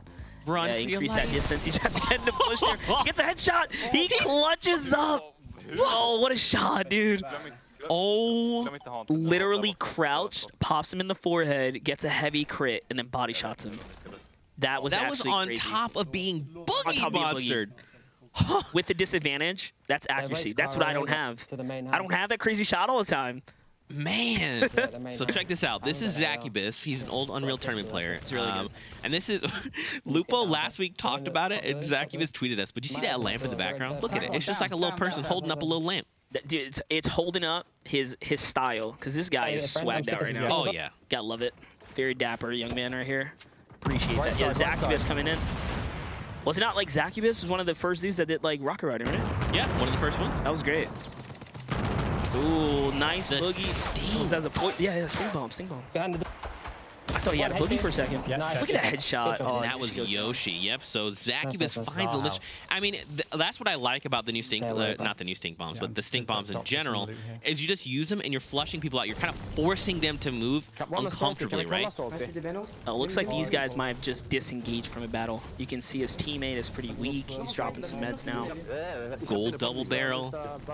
Double barrel on EU scene is crazy. He's actually holding three shotguns. Listen, they are prepped for close quarter combat, all right? They're ready to go. And this is something they should have expected. Landing near, Lonely right here. You know there's players here. Should have expected it. Oh, look at that knock. Double barrel is just so dangerous. Yeah, he wants the point first just in case. Switches to the extra shotgun here. Who said holding multiple shotguns is out, huh? This guy knows. See, this is the new meta. Going right back to that close barrel. Oh, ADSs it for the extra 15% accuracy right there. Done. There you go. And now he picks up Amar, and they have 2 eliminations and some free loot. That's right. Starly and Alkin here in Pleasant Park. You know, the best feeling, it's not every day you get to actually save your teammate in these battles. So yeah, that's true. He's feeling good right there. Oh, look at that split. Flames. SEBM just laser to the forehead. And a gas station. It's a 1v1. He's trying to go. He's trying to go for the elimination. You saw that? He wanted the point.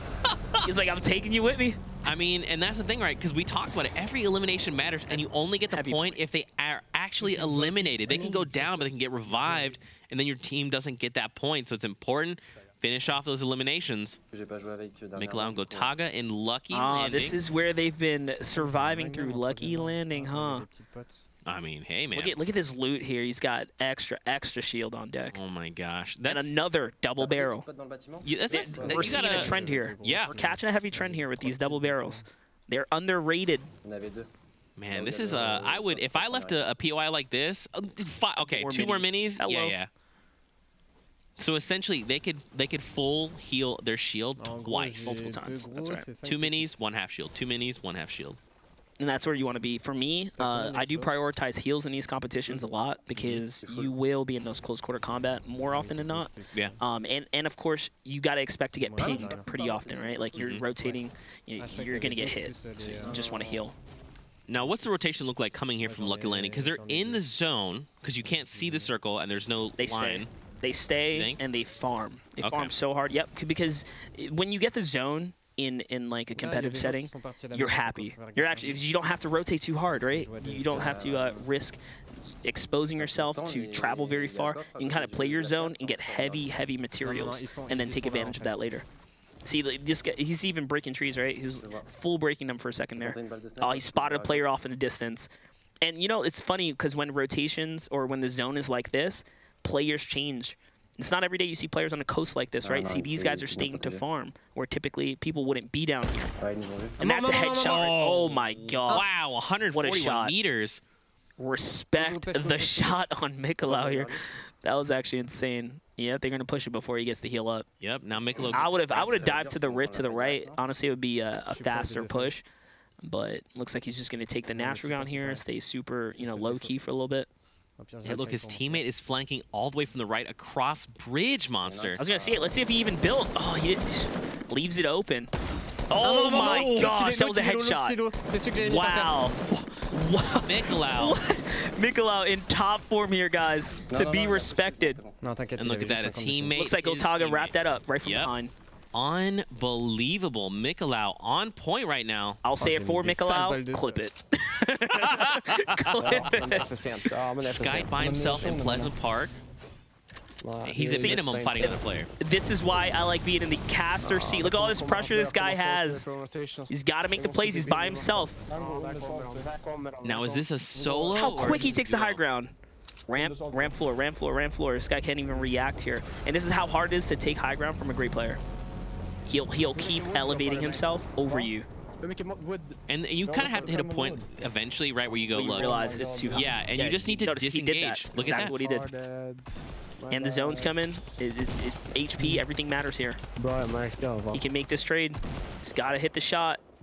It's so close, Monster. There you go. He finds the elimination. That was a pretty good find there. And now the thing is, though, he's got to kind of keep up with the storm. He's got to say, you've seen it only took like a shot, so you know it was weak. Get this. Back over to Ames and Amar. So now... So squads all around. Let me pick your high-level player brain. What do you see, right? What is this map telling you? Exactly what I thought it would, right? Everyone that had zone in the bottom areas. Look at how there's no one really hugging on top of each other, right? They're staying where they landed and they're farming. What's happening on the northern half of the map? It's like everyone's in battles. That's because they didn't have zone. Rotations from far coming in.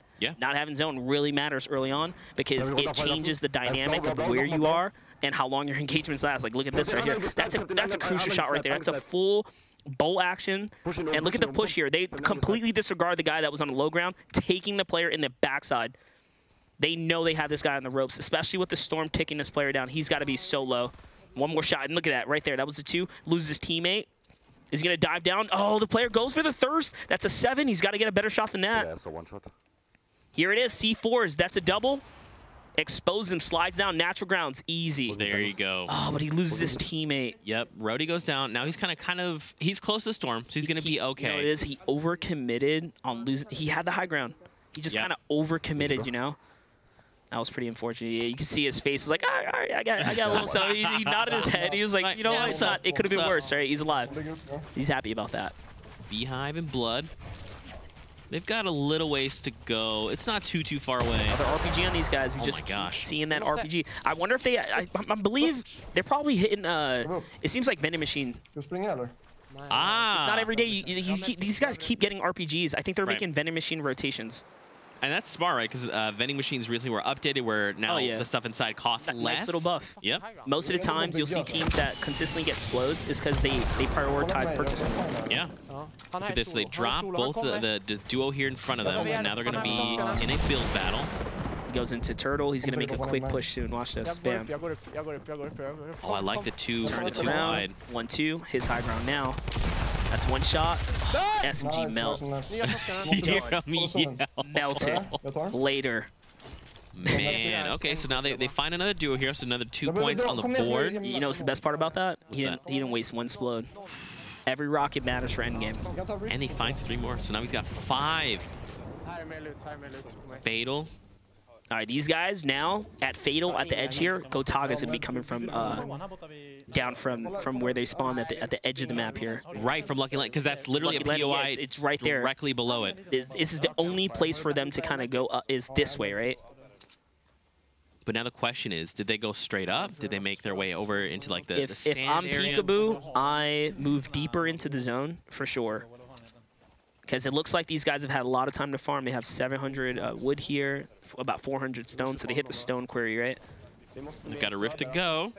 Oh, he does. RPG on these guys as well. Man, okay. So we've got 46 players left. The storm is starting to come in now. Oh, there it is. They see some shots. These guys are going to try and come over and get some cheeky side shots going. He's got his RPG ready. That's a point-blank RPG. It was Miklan. I told you. Miklan, Gotaga right here. This is the Lucky Landing team. So they had already rotated up. They're not in a good position at all right now. Look, he's going to sneak right underneath him. But Gotaga's trying to The pressure. Quick edit there. Oh, wow. He So dominate finds, and I mean, you talked about it, right? I mean, mats 999 everything. Because they had so much time to farm. They had all that time to farm. Yep. Loot delivery. Hello. Hello. Aragonist and Senpai here in retail row. There's another duo, and there's actually a 3rd player. So wow, there's a battle going on in Blacktops here, and you have this other team just kind of chilling. Senpai looking out. Actually, I think they probably heard some shots. They hear it. They're going for a wide rotation right here. But it looks like they don't exactly know where where the action exactly is. So okay, so now we see walls being built here. He's got the information. He's got a C4 out. He knows the players in there. 1, 2, 3. Hello. That's another one. That was all 3. That's all right there. I think the player was not, so he didn't get. Unfortunately, he didn't get the point for that. Right. He was trying to go for the rev there. Hey, but the material payout was great. Oh yeah. 955. They've got extra ammo, extra. I would take the ACOG here. Yeah, he knows he has to. Okay. It's a great weapon for, you know, just getting harassment shots in from a distance. Yeah. I mean, we see people like Tfue, right? Like, they pick up a scoped AR, and then they just sit at range, and they start... Let me tell you why it's unfair on Tfue's hand. His shot is way too good. All right? Like, that is unnatural accuracy right there. It's great. Unnatural. Yeah, so you see him hold the weapon, and then you're like, oh, I can try that. No, you miss, like, every shot, right? It's like, yeah, it's hard to do. You got to respect the shot on that Tfue accuracy. Advice and Paradox. So they saw that they've got that eagle eye over in retail, right? So we know that there was a duo there that just eliminated 3 players. And I mean, you know, they have high ground and they have zone over these guys. I mean, they still have to rotate, but they see the battle going on. They're looking for an opportunity to kind of stab in there. I wonder if they rift to go straight in, try and pick themselves up 4 on a weak team. That actually, I mean, we talked about it. Every single point matters. And I mean, they're also carrying loot, right? They just This guy is building so high off to the left. Advice sees it too. They haven't even. Yeah, there it is. He's now rotating his staircase around. They want a piece of this now. Trying to get line up the first shot accuracy here. I think they're being a little too hesitant here. You think so? Yeah, because like all right, the storm is gonna come any second now, right? If they're not taking advantage of this guy way up in the air right there, I don't know what they're doing. Like right there, they could be just breaking the ramp down. And I think that's a really good point because, you know. Oh, look at that! He gets the knock right there. Wow. That was a perfect shot. The dude must have taken a shotgun blast because it was 24. Put him down. Yep. And that's the thing, right? That's now his elimination. So if the enemy team finds him, and he catches the second one from a distance. Wow, that was at that's a full team. 150 meters, man. But you know what? Now they don't get the loot. So are they going to commit with a rift to go pick up the loot? Because you know the other team's weak as well. I guess they're just going to count as a small win. Nice hit right there. J-Biz finds like and do. That was actually 3 consecutive shots back-to-back, by the way. Oh, wow. Keenstar has a minigun. Okay. Oh, this weapon right here is so good for applying pressure while your teammate goes with the build. Yeah, look, notice he keeps just re-cooking it back up so the player doesn't go for the revive too comfortably, right? And his squad mate's trying to push up now. But you have to be careful on how much distance they put here. You don't want it to be a 1v1. You want to work together. Yep, they noticed that. I think he's pinpointed where the enemy is. It's got to be somewhere down here. And I mean, with a minigun, you it's hard to tell, though. Look, see this hesitation or slowing down. This is not what you want to do. Yeah, they're just giving this player now time to breathe. They lost him. And that's why his teammate should have kept cooking a minigun while the other player got the high ground, so you can see where the builds were going. So they're now probably just playing the sound game here. Yeah, they're trying to. I mean, you've got to assume he's in a box somewhere, right? Over to Skype. 31 players left, Monster. This is a ton of players left here. Right, and for you guys tuning in, guys, we're on game 3 here. So it's been cooking every single round so far. Players are definitely fired up. They know what they're doing. Skype has 4 eliminations, Monster. And look at this. He's going to try and Volter some. Oh, finds nice a job. down. Okay, another elimination heading his way. He knows there's 2 more players out there. This guy's got to be weak. And push up, dude. Storm. Push up. Don't let him heal. This is your point here. If we see it in the storm, I'm watching a kill feed here. See, he's kind of nervous. See, he's blocking his sides here. He doesn't really know if he wants to full send in. Right. If I him, I go a layer higher to see up and over. Did you see he's kind of playing that coastline right there? Like you can lose line of sight of this player pretty quickly. But he's by himself, so I kind of don't blame him either. Oh, man, I feel like he should have just... He gives up his positioning there. Yeah. Well, the thing is, too, is you can place a campfire below you and then just place a ramp. He's got 5 kills. He's 5 eliminations in. Oh, I think he must have got his 8. He's dancing. What do you think? I don't know. Maybe he's got the 8 eliminations. All right, so Loya. You just hear gunfire everywhere. Keep calm and build, all right? You got it, Loya. Keep calm, build on. That's all it is. Build on. Those quick edits, all right? The thing is, she kind of has to go far, and she's kind of against the storm. I'm not in a good position here. Yeah, she just says she's not in a good position. She kind of realizes, I think there's a squad above her, and that's why she's kind of chilling right now. Buy herself some time. What she needs to do is wait until the squad is like super distracted and just like dip. That is not See, mine. now they're focusing on her. Oh, one dude lost the high ground. I mean, there's 2 places you can make here. You can dive on this guy. It's a 1v1. All you gotta just like swarm him right there. See the other players behind her. This is where you make your move. There it is. Knows she realized this guy's weak right here, position-wise. Almost turns the entire battle around. Get the high ground. You just gotta chill. Oh, she's got no heals. C4, use it all. That's right. You don't want to go down with it. Just use it. I am 13 HP. Throw it, throw it, throw it. You got the blow right there. Oh, just barely misses. She can't take fall damage here. She can't take a shot either. Look at her pace. Oh my! Every point matters here. That's all you. This guy's so weak. If there's one player, he's weak. Oh no! No! I knocked one guy. I'm bad. That's still a point, that though. one knock right there is like literally a crucial point. Yeah, and this is a replay coming in from Peekaboo here. Oh, on Fnatic. Oh, wow. What a snipe. So this is I swear EU hits some crazy shots all the time. They do, man. We see it week after week. So Reflection and Batboo here. I'll give it to these to the European scene. They really set the bar pretty high sometimes. It's so crazy. So Batu, Reflection. So I mean, what kind of like?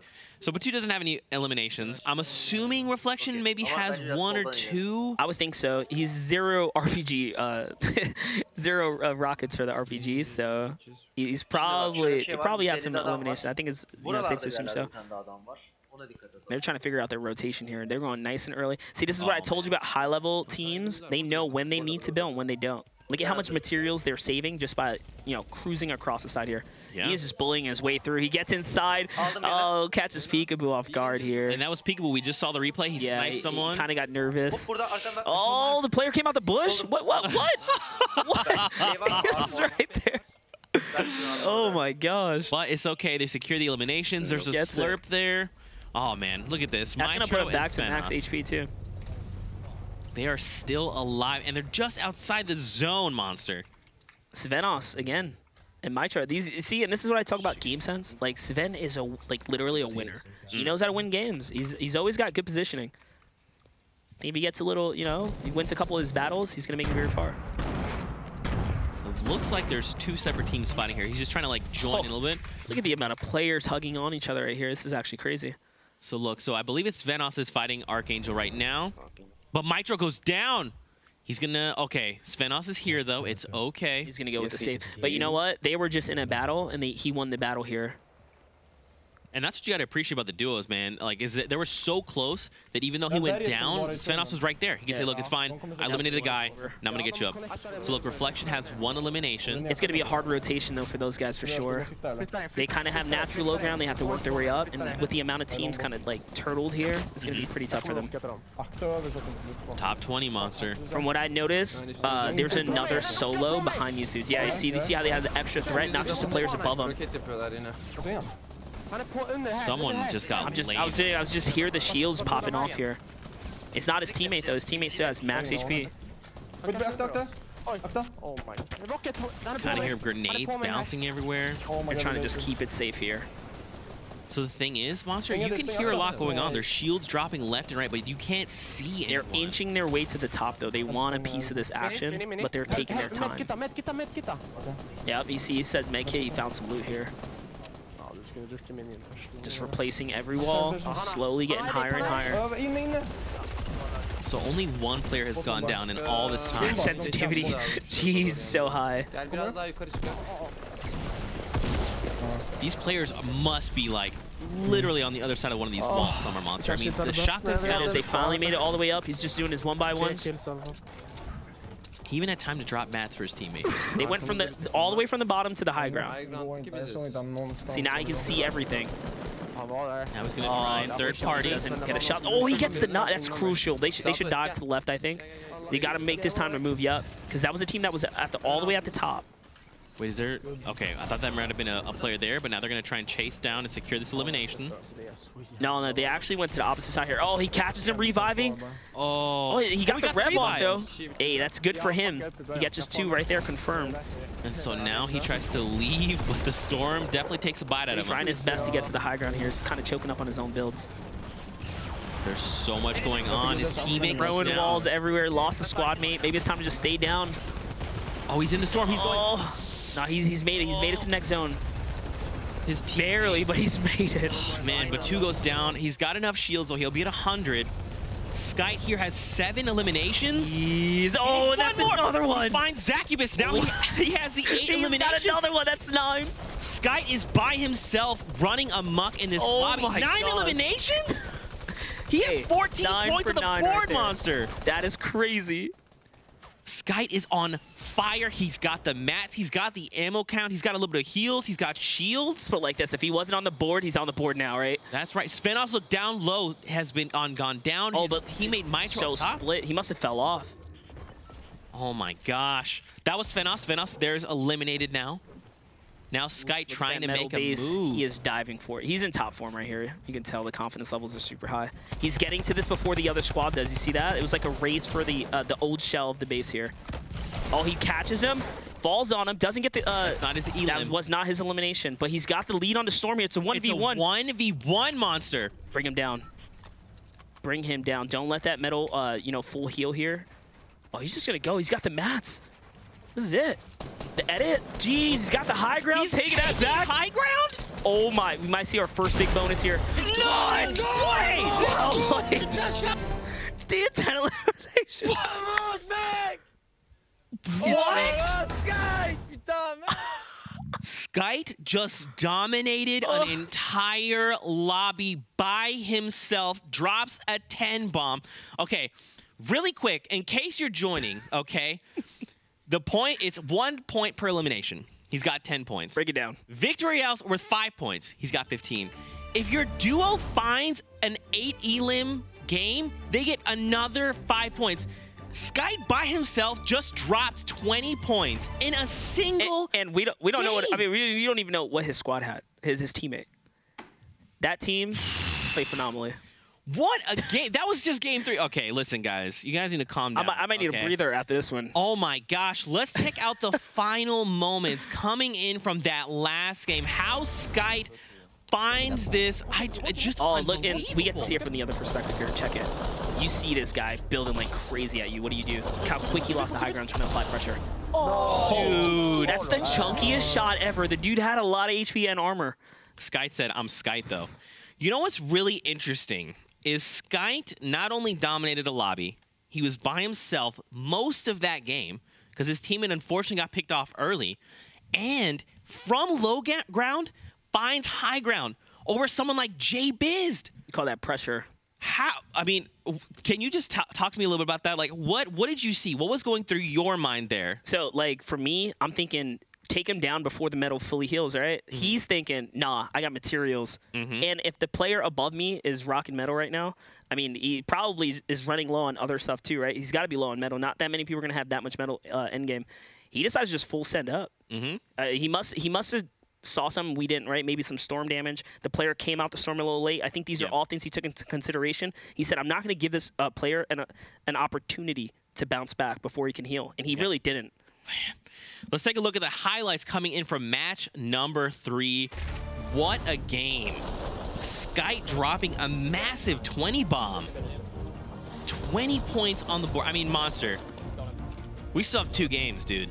I just like, oh my gosh. This, when Roby was trying to like peek over. Yeah, this shot right here is actually crazy. And then that was the headshot, body. Just on, and you get the little nose swipe like, yeah, what's up? How's it going? Made that. That was me. No way! Through the crack, yep. Succubus, let's go! Nice shot from Nicolau right here, and later. Boop. And then there you go. This was the follow-up there. They pushed the player. This is good teamwork here, by the way. Outside of the like nasty headshot. Yeah. Skewer and Teaksy in tilted towers. Oof, trap right there. Look at that. These guys have been landing tilted every single time and consistently getting a couple points, so they got to be doing good. Look at this, the team fire there. You gotta love when someone's just like jumping in circles, like don't know where to defend from. Like, it's like just coming in. Advice and Paradox here. Oof. Nice flick. Yeah, here comes the snipe. Dude. Bobbed him, dude. And on Jarl. It's gotta feel good. That's a highlight. Look at this. Oh my gosh. Catching them while they're all distracted. Man, Skite, and this is the final push. Let's see how much he hits him for. Ooh. I couldn't even see. Honestly, it happened so fast. But Skite, man, showing up in game number 3. If you guys are just tuning in, Skite just put 20 points on the board, single-handedly drops 10 eliminations, 5 points for Victory Royale, and then 5 points because he hit 8 I think or more of all the eliminations. weeks, that was probably like the most savage. Because remember, we actually gave so much props to Reverse 2K for dropping 9. That was 10 on one person. On one person. In a duo setting. This is some impressive, very impressive numbers here with the victory. Absolutely. We've also got match standings from game number 2. So let's go ahead and take a look at that and see where players placed after game 2. So at the top there, Kingwin and Topsky with 10 points. Gotaga and Nicolau with 6. And right behind them, Archangel and Jamside. So that's and just for clarity, this is strictly the match 2 standing. Right. So this is how they performed in that heat. And then we'll also have an updated standings for match number 3. Right, which what you just saw, which was actually insane. Yeah, and so keep in mind these games are basically fresh games, and then players are working toward a cumulative bonus kind of at the end of the 5 matches. But Dude, 3 games. Oh my gosh. A 20-point dub. That's dude. amazing. Everyone at home, like, what? How dope was that game right there? Skype drops a massive 20 bomb to hit the board for match number 3. Backflip time. You guys at home, hit us with the hashtag Summer Skirmish. What do you think? Are you enjoying this new format? What do you wish was different? What do you think? Right? Let's have a conversation. Talk about this guy, how he's breaking down these things for us. Man, oh man, send us, please don't forget to send us Twitch clips. We're gonna watch those together. What an awesome 3 games. I can't stop smiling. That was like, I know. That's like such a memorable moment of all the weeks I've seen. Like, so I've gotten to see games, you know, play games. That was great. That was great. So good. Guys, don't go anywhere. We're gonna take a short break. Okay, get up, stretch, find something to snack on. We'll be back in 5 minutes. We'll see you soon.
Welcome back, ladies and gentlemen. We are back after that short break. I'm Zeke. This is Monster.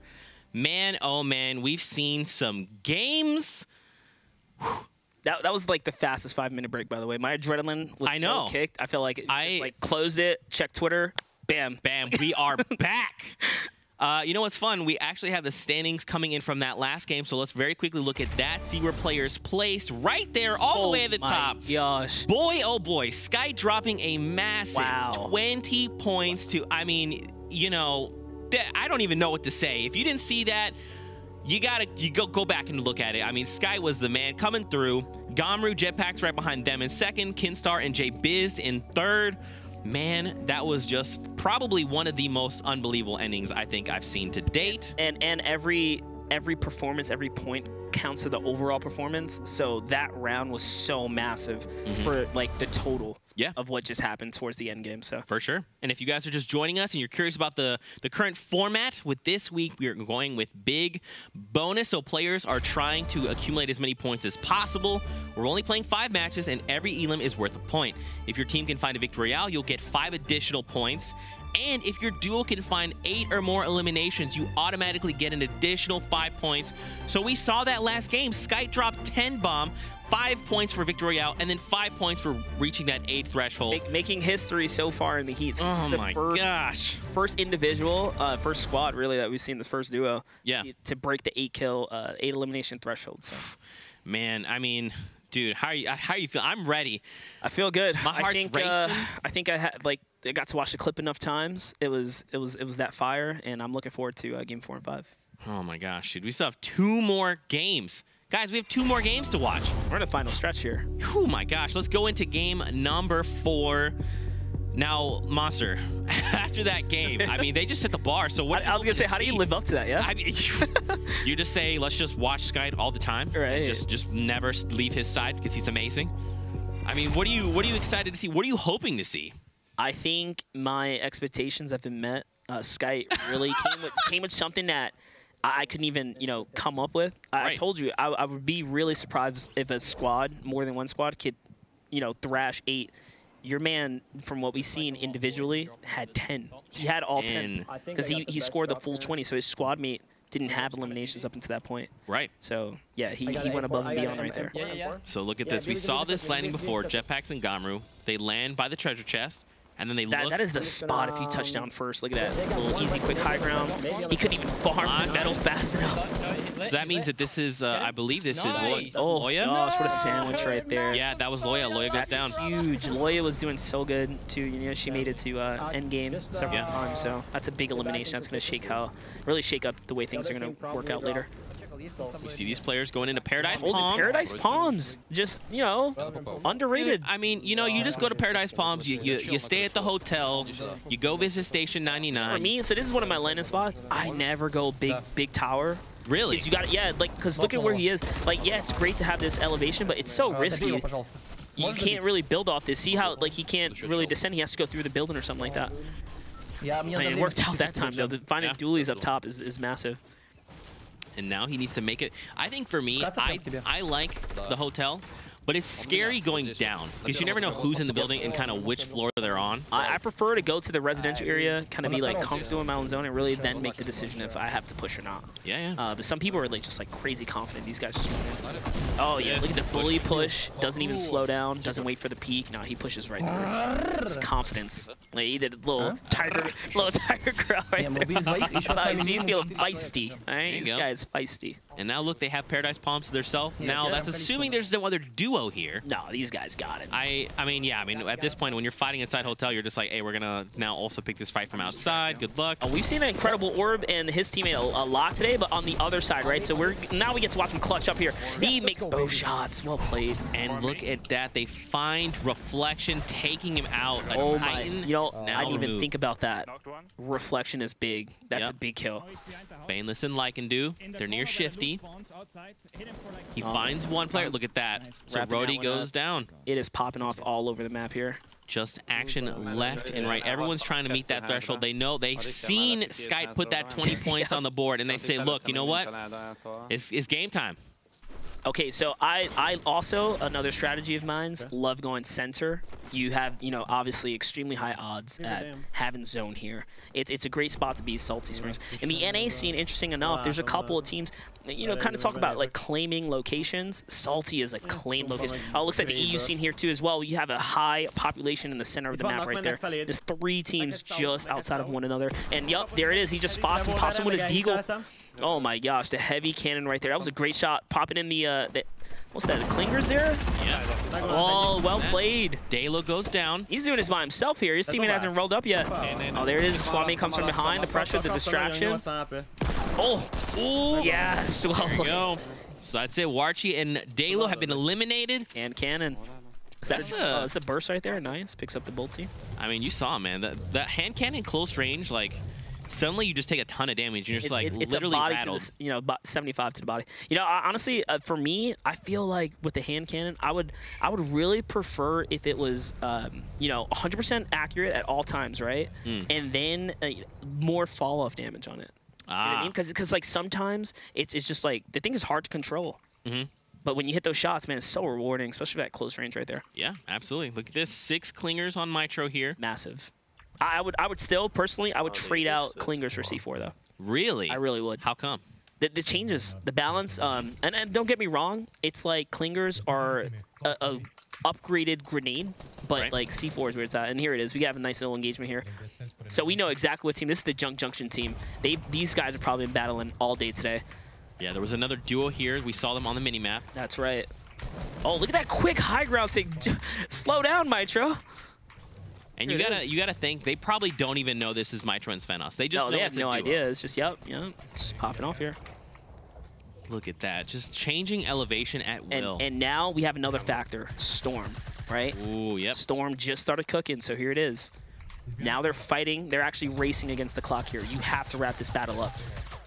There it is. He gets a knock. They literally have to descend here. You know, typically you want to keep a textbook, but when you have these extra factors, there's no time to you know, give your opponent the chance to breathe. He's got to go all the way in here. It's interesting. He only threw 1 clinger. I want to know where Sven's playing the long distance here. Yep, there it is. Ooh, that was a heavy shot. Oh man, yeah. Thank you. Appreciate it. The Vic, Skyar. Oh man, his teammate can't even take fall damage. Oh, look at the Mad. So limited. That's how much of a build battle's been going on here. Oh, lucky for him, he doesn't have to build too high here. He's just got to bully his way through. He's using a rifle here, and look at that shot. Nicely done.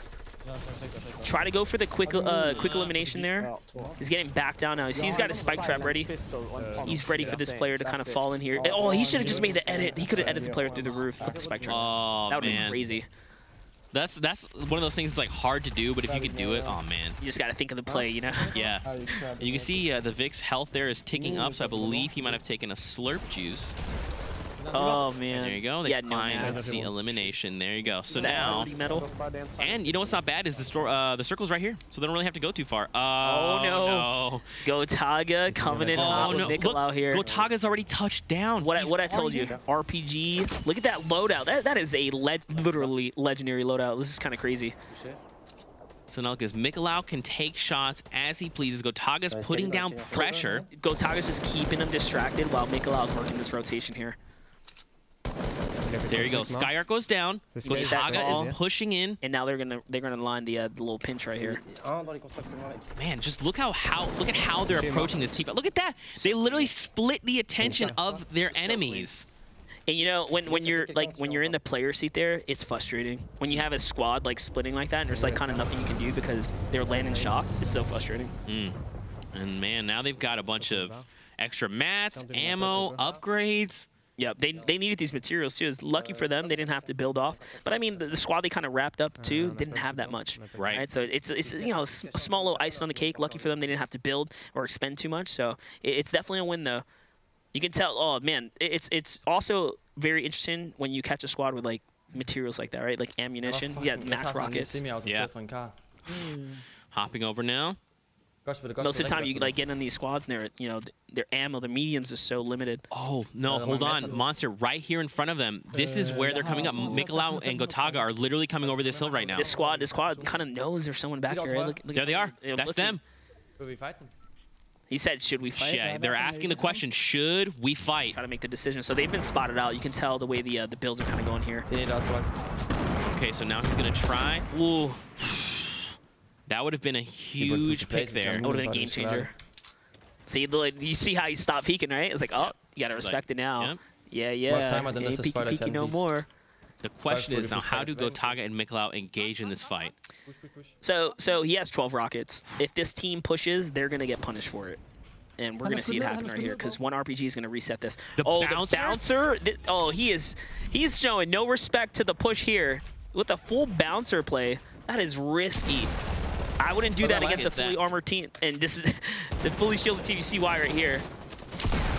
He's got the high ground, though. 15 HP, look at that, and he goes down, okay. Before you make a bounce play like that, you really want to soften up your opponents, you know? Man, Gotaga without skipping a beat.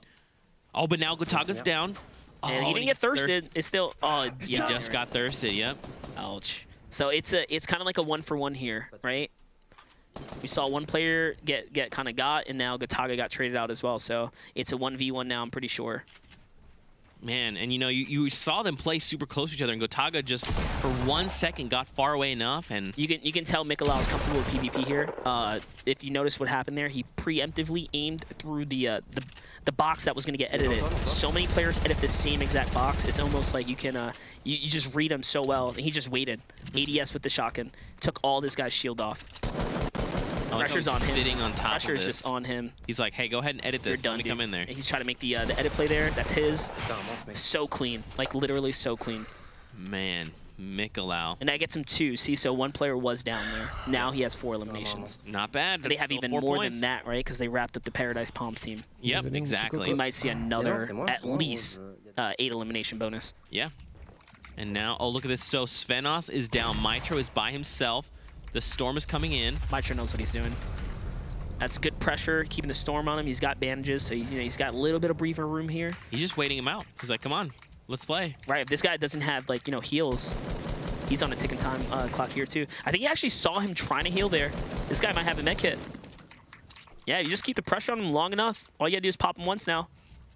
Eventually you hit the point. Yep, there it is. Oh, man. Med kit right there. It was a med kit. When you see someone with a med kit, it's like, you know for a fact you have bandages. You can pop a heal really quickly and then apply pressure. Yeah, exactly. So he won already right there. Like he had the win. And those are those micro advantages we talked about, right? Loadouts. Just little things you do that give you an edge. See, and these players know how to read other players so well. Mm-hmm.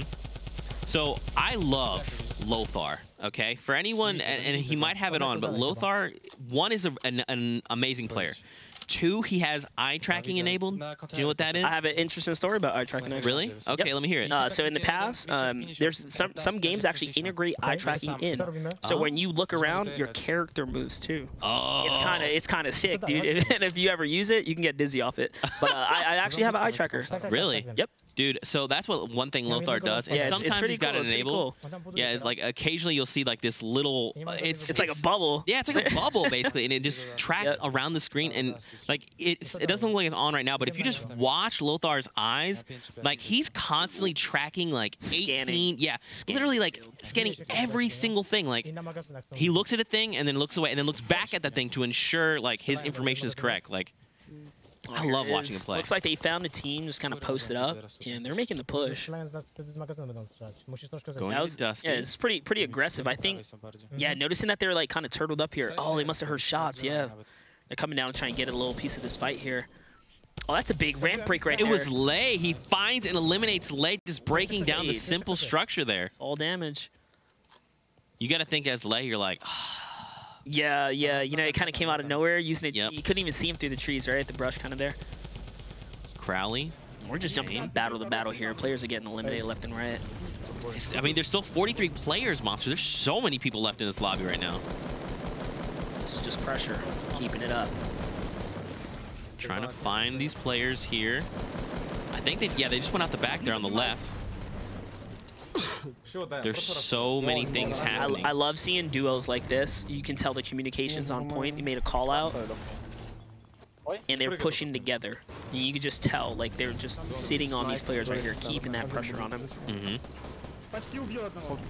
He finds one. Yeah, they're just staying right above him, not giving him opportunity. And look at how they pinched him, right? So one player kind of like hit the other side, and his teammates on the opposite side. And this guy knows now he was in the middle. He just relocated right away. You don't want to be in the middle. I know what's really good about this too is they're really, before this, they're not expending resources, right? All they're doing is expending bullets while this other player is literally panicking, trying to build away, building floors and ceilings. He has one. He's just looking for the extra team to roll out now. On the left, on their left. Ooh, that was a critical shot right there. Oh man, he just melted all the armor away. Oh, look at this player right here. Looks the quick change, dude. That is actually insane. In the middle of the battle. So I thought the ramp strategy was dope. This is sweet. What? That was probably one of the quickest edit maneuvers I've ever seen in the middle of intense PvP. Respect to Veins right here. And Crowley, like, because Crowley just made that quick edit like that. And now his game knowledge must be insane. To pre-edit a ramp like that is actually a rooftop piece. The rooftop pieces are the hardest ones to memorize, what each plank does. He was on it. Oh, this other guy noticed that this dude has no shield, and he's just pushing in on Crowley right here. And there you go. Now they can just apply pressure. See, he was fully tanked, so now he has at least 30, probably 30 shield here. Just pressure from both sides. Oh. Takes him out. Oh, that was Gabby and Fixter again. Yep, so they find and eliminate them. And if he had taken even a step more, man, he would have taken some serious damage and possibly gone down. But wow, that was some very impressive play coming out from these guys. So we have Gamru here. What a clean shot right there. That's a super heavy crit. It's a dive down, another one. Jeez, he's gonna get two here. Wow. Look at this. Handled that squad like solo with those shots, and now he's hitting the nice little juggle here. Let's go. He's got, like, they have no HP. There you go. See, you don't have time to celebrate in the moment. You gotta do what you gotta do. Get out and then celebrate. Yep. You feel it? Yeah. There it is. And you saw he juggled while he gave. Then he gave his teammate literally enough time. Then his teammate picks up the half shields now. And they're just, look, without skipping a beat, they're just on their way again, making their way into Dusty. No. I've got minis. Wow. I mean, Monster, this is like, there's just impressive things happening literally all over the map right now. That's right. And he was just telling him, don't drink the armor, the shield pot there, because he had minis. Yeah. Maximizing everywhere they can. Reckons and Wizard inside Dusty. So we know they're literally up on the hill right here. Yep. These dudes are really close. Gamru is very close by, actually. Oh, and Zone landed here. So with the storm here, you guys believe they're going to come in and try and clean up this battle right after they heal up. Especially after Gamru just picked up those 2 major points. Yeah. They're going to have confidence levels through the roof. Oh, that's a full loadout upgrade right there. Picking himself up a drum gun now. Blue pump. It's a 2v1. They need to dive on this player really quickly and find him before they lose him. It's so easy to lose. Yeah, I was going to say, with all the brush and stuff here, it's so easy to lose players. Yeah.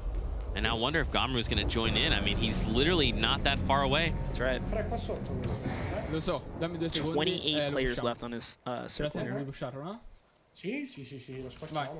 Man, the action is heating up right now. You know what's scary too about Dusty is there's so many trees. It's very easy for players to just very quickly sneak in. Yep.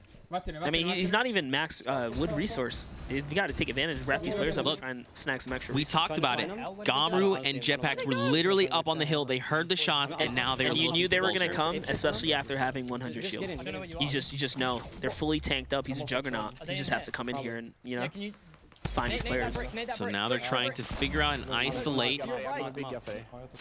Here's the thing, though. The enemy team may not necessarily know, but they're now going to know for sure, right? Well, they know now. They find them. There it is. Picking up 2 of them. Oh, my gosh. A launch pad. Oh, that's actually, that was a solo play. They didn't get the squad. The squad's still in the air. That was a solo individual that we just watched. Remember, they lost that player, so they don't know where the other team of 2 is. That's right. That's why he just called it out. Here they are. So they picked up the solo player. I'm going down again. Oh, man. Look, and you hear him call out. They say, we're in a build fight, and then he says, I'm going down. He wants to disengage. You know what? Why don't we actually listen in here, Monster? We're not actually in zone. They're being third party. Det här är aggro jamside, de vänster. We're in the zone. Sniper, höger. That's your rocket launcher? It's communication levels. Yeah. No, I just got sniped when I jumped. I'm safe here if you can get to me. I don't think I'm in the zone. Okay, crawl back. This way. Fall back, fall back, fall back. Jävlar vad... This is both sides. This is the enemy team in your top left. Do you want me to fall off into the tree? Yeah, fall off.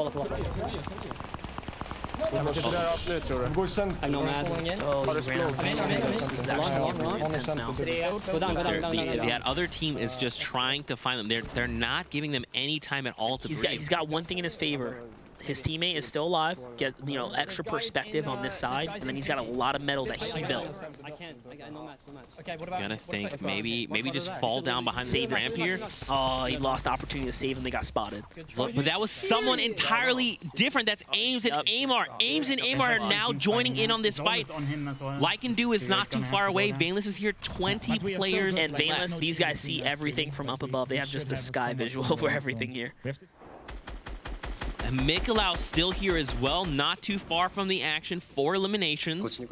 Mikolau solo here, still has a ton of RPG shots. Oh man, someone else kind of stole that one from him. It looked like he didn't get the elimination for the knock there. Right. Comes the RPG, like trying to time it, and then opens fire on the wall there. Nicely done. Man, Monster, the action right now, just things happening literally everywhere. He's playing it well. He's taking his time with his shots here, really trying to buy time against the Storm. But now look at, he's also got that pressure of the Storm as well, right? He's got a bouncer, though. He's got a little bit of high ground, so he can use that to his advantage to get out of here. I think he has to keep the pressure on this player. He's letting him heal for a little too long, in my opinion. As a solo individual, you got to take these as like golden opportunities to really score yourself some points. Look at this. There's another fight. Oh my! Oh wow, that was great. He immediately beams a player. He wants to take that. Take that point. Every point here. They're so close to getting the 8 bonus elimination. Ooh, he should have just patted off that. Oh, there goes the bouncer play on the tree. Don't hit the tree. Yeah, look at that quick turn there. Oh my gosh! And he's trying to play these guys off the pressure of the Storm there. Explosions coming in. He couldn't even get the loot there. Knock him down. There it is. Oh, with the clean headshot. 160 critical damage right there. Now here's the thing. Go further to next we know zone. Amar and Ames are here. Look at this rotation. Gamru's here. All the way for the zone. 12 players left alive, Monster. What a shot. He didn't even grab the materials. They were just so stoked off of it. He just kind of rolled into the next spot. Yeah. And this is where you go for high ground. Yeah, if you get to the zone, especially on the once it hits Storm 6 for movement, and you're there first, you build high ground.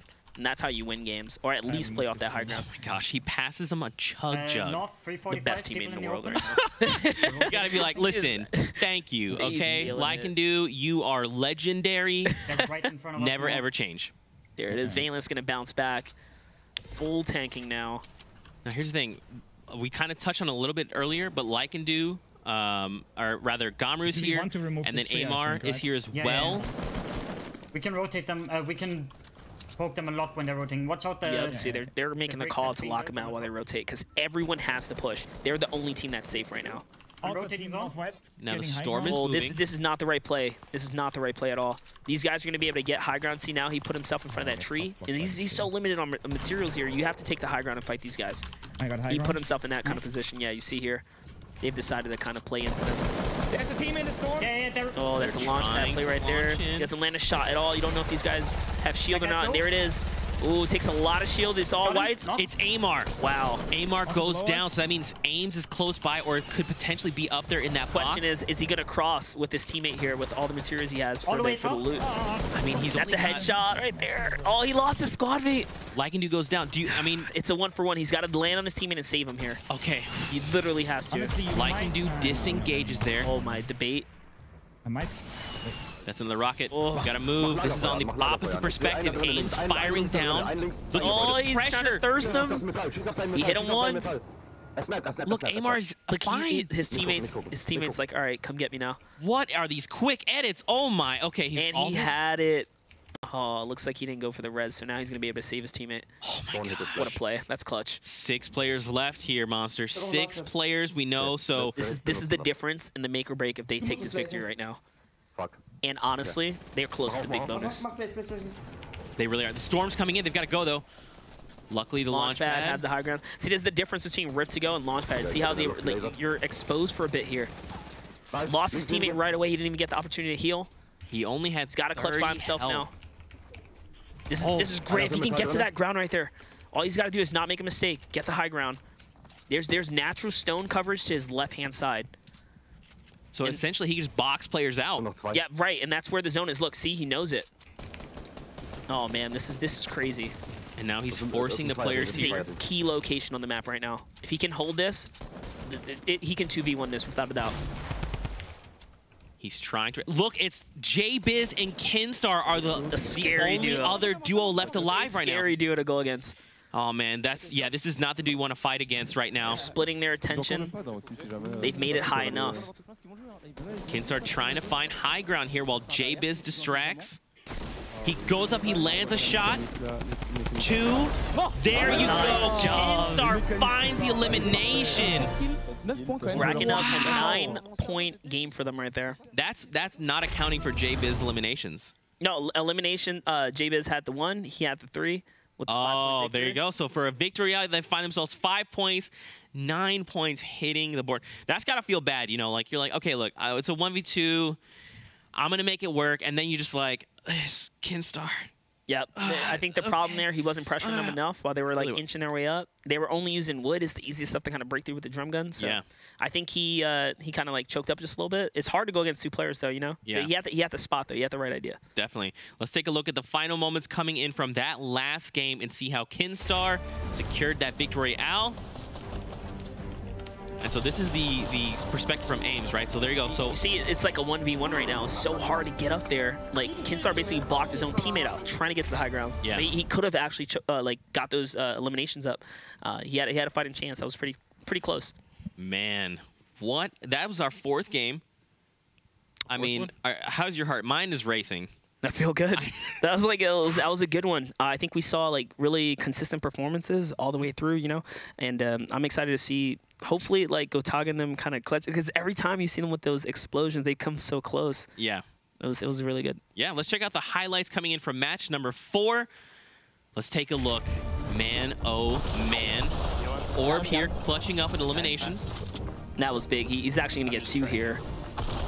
Oh, that was more than 2. That was 3. So there was, yeah, remember we tuned in right here to see this. So he finds another elimination before that. Picking 3 up. Man, Gotaga and Miklau, I gotta say, I've been enjoying their play all day. They've been playing so well today. Look at that shot. Just a flick shot clean. Flick shot on flick. Evil one here. Rogue Alex is taken out right there with a clean play. That must mean that Zacubus is here close by as well. Right. Oh, the minigun comes out. He starts cooking. It's really low. Gomru and jetpacks. Paradox, look at that. That's when he finds, and shortly after they celebrate because they're like, he's running in the storm, that's right, juggling the shields. Man, even Miklau. Yeah, look at like this play right here. Those massive points right there. And then this is it, the final moments. This is Kinstar's perspective here. And you know, I think that the player didn't even see Kinstar. Like, I think Kinstar just kind of showed up and was suddenly above him.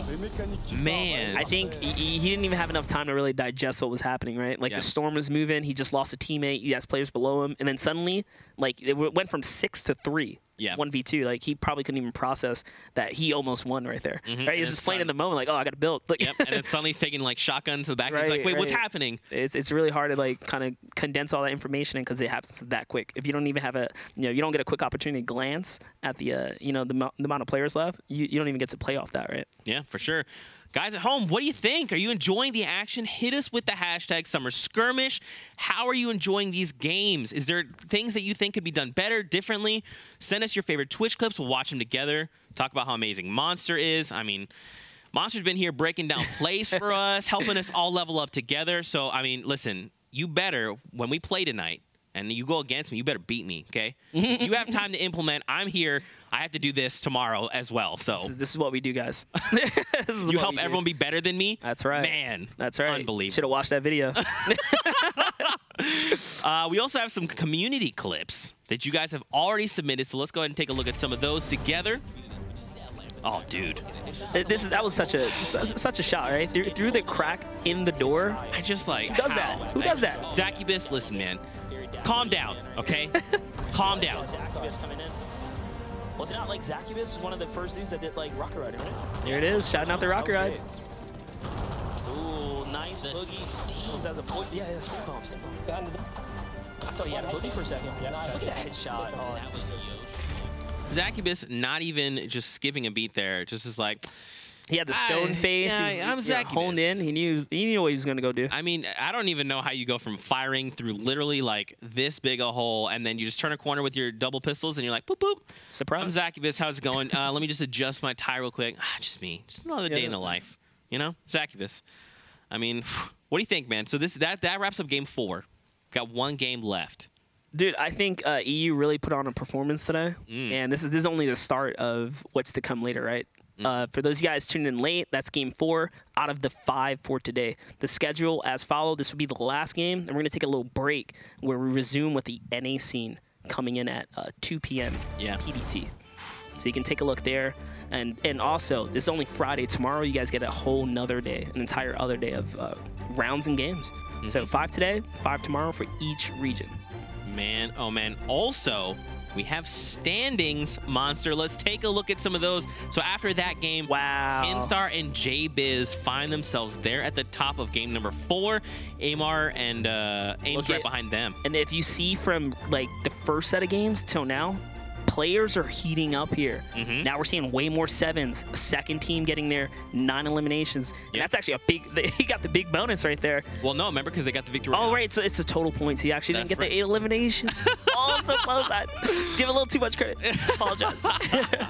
And there you go. Etnix and Cromwell coming in top 20. Hey, for all those points matter. These inch your way up. For every elimination you get, you inch your way up, and that's how you hold your overall standings. And so what we probably should do is really quickly remind people that might just be joining in. Maybe you're tuning in late. Don't worry, we'll get you up to speed. So every week we change up the format. This week is big bonus. So we're going to play a total of 5 games, and players are racing to get the most points. 1 elimination is worth 1 point each. Victory royales are worth 5 points, and if your duo can find 8 or more eliminations, you get 5 additional points. So if you drop 8 eliminations, you're literally hitting the board with 13 points. Right. And we've seen that. And here's a breakdown of the pricing. So we're doing 2 things. We're handing out pricing per match. And then at the end of the 5 matches, we're then divvying up kind of like a larger pricing there. So people are basically getting fresh matches. And at the end, like you talked about earlier, consistencies. You get a big bonus at the end if you get that top 10. So yeah, we've seen, I mean, honestly. I personally, for real, like I love the way Twitch Rivals has their kind of prizing set up. You know, every player is really a winner. So if you get the opportunity to even get invited, you're winning already, right? Because every round you get to divvy up a little something, you know, kind of cumulative. But then for the person that plays really well overall, you get a nice big chunky bonus you deserve. So kind of love this this prizing. Yeah, man. And I mean the format. What have you thought about the format? For me, it's been unbelievable. I said it off the bat. I think this is a scary one. 8 eliminations is heavy. Yeah. Heavy, heavy, heavy. And then you have to win as well if you want the heavy 5 points, right? Because 2nd and 3rd, you get so close, but if your eliminations are low, you didn't break that 8 elimination bracket, you're not going to get the big payout. Yeah, for sure. It's pretty. This one's pretty scary. It definitely rewards consistency for sure. And I mean, in game 3, we saw the lights of Skite by himself, literally dropping 20 points. If you'd missed that in game 3, Skite lost his duo partner early on. Goes on, drops 10 eliminations. The scariest round of any like skirmish I think up to date has been really the I honestly think that's been like the best action we've seen across all 7 weeks so far. Like that was the clutchest moment because without a doubt, I can say that without a doubt. Yeah, 10 eliminations, goes on to get the victory royale, right? So it's 15 points, and then because the 8 threshold, he finds another 5 points. He got the big bonus. You know, you gotta. I feel like after that, you gotta be like, hey, what's up? No, that's you want to compete? No, I'm Skite. Hold on. We're here. We're here. I showed up. You know, that's what he's saying right now. Yeah. What do you think you've learned? Okay. What do you think you've learned over the first 4 games? You know, I would have liked to have seen more Rift to Goes. I kind of feel like what I've learned, people value the Rift to Go so much they aren't even using it. They're holding on to it. So I think what's kind of shown here is that you know, it really hasn't developed yet how people are going to kind of jump into it. So you can see how much value people are holding to it. But I think what we can take away from this is that it's such a good item that I want to see more people kind of experiment and really use it. Yeah. You know, they show a lot of respect. They're just holding on to it. They don't want to kind of burn through their rift to go. Yeah, and we've seen a lot of teams, they've had some, and it's like, oh, we get excited, when you use it, right? Like, use it now, like, oh, like, is this the right time? So it's kind of hard to, like, really figure it out. So yeah, I think that's something really important to kind of take away with how people are playing one. Yeah, I'm really sad we still haven't seen the new tomato POI. Also, to be honest, double barrel. I've learned that double barrel is heavy in the EU scene right here, which is a surprising factor for me because you get so much, like, you know, people kind of talk about, like, oh, is it great? Is it, you know, where does it really rank? Yeah. It looks like the EU guys love it for that close quarter. They really do. Close quarter engagements. Here we go, Monster. Final game of the day for EU. Let's get it.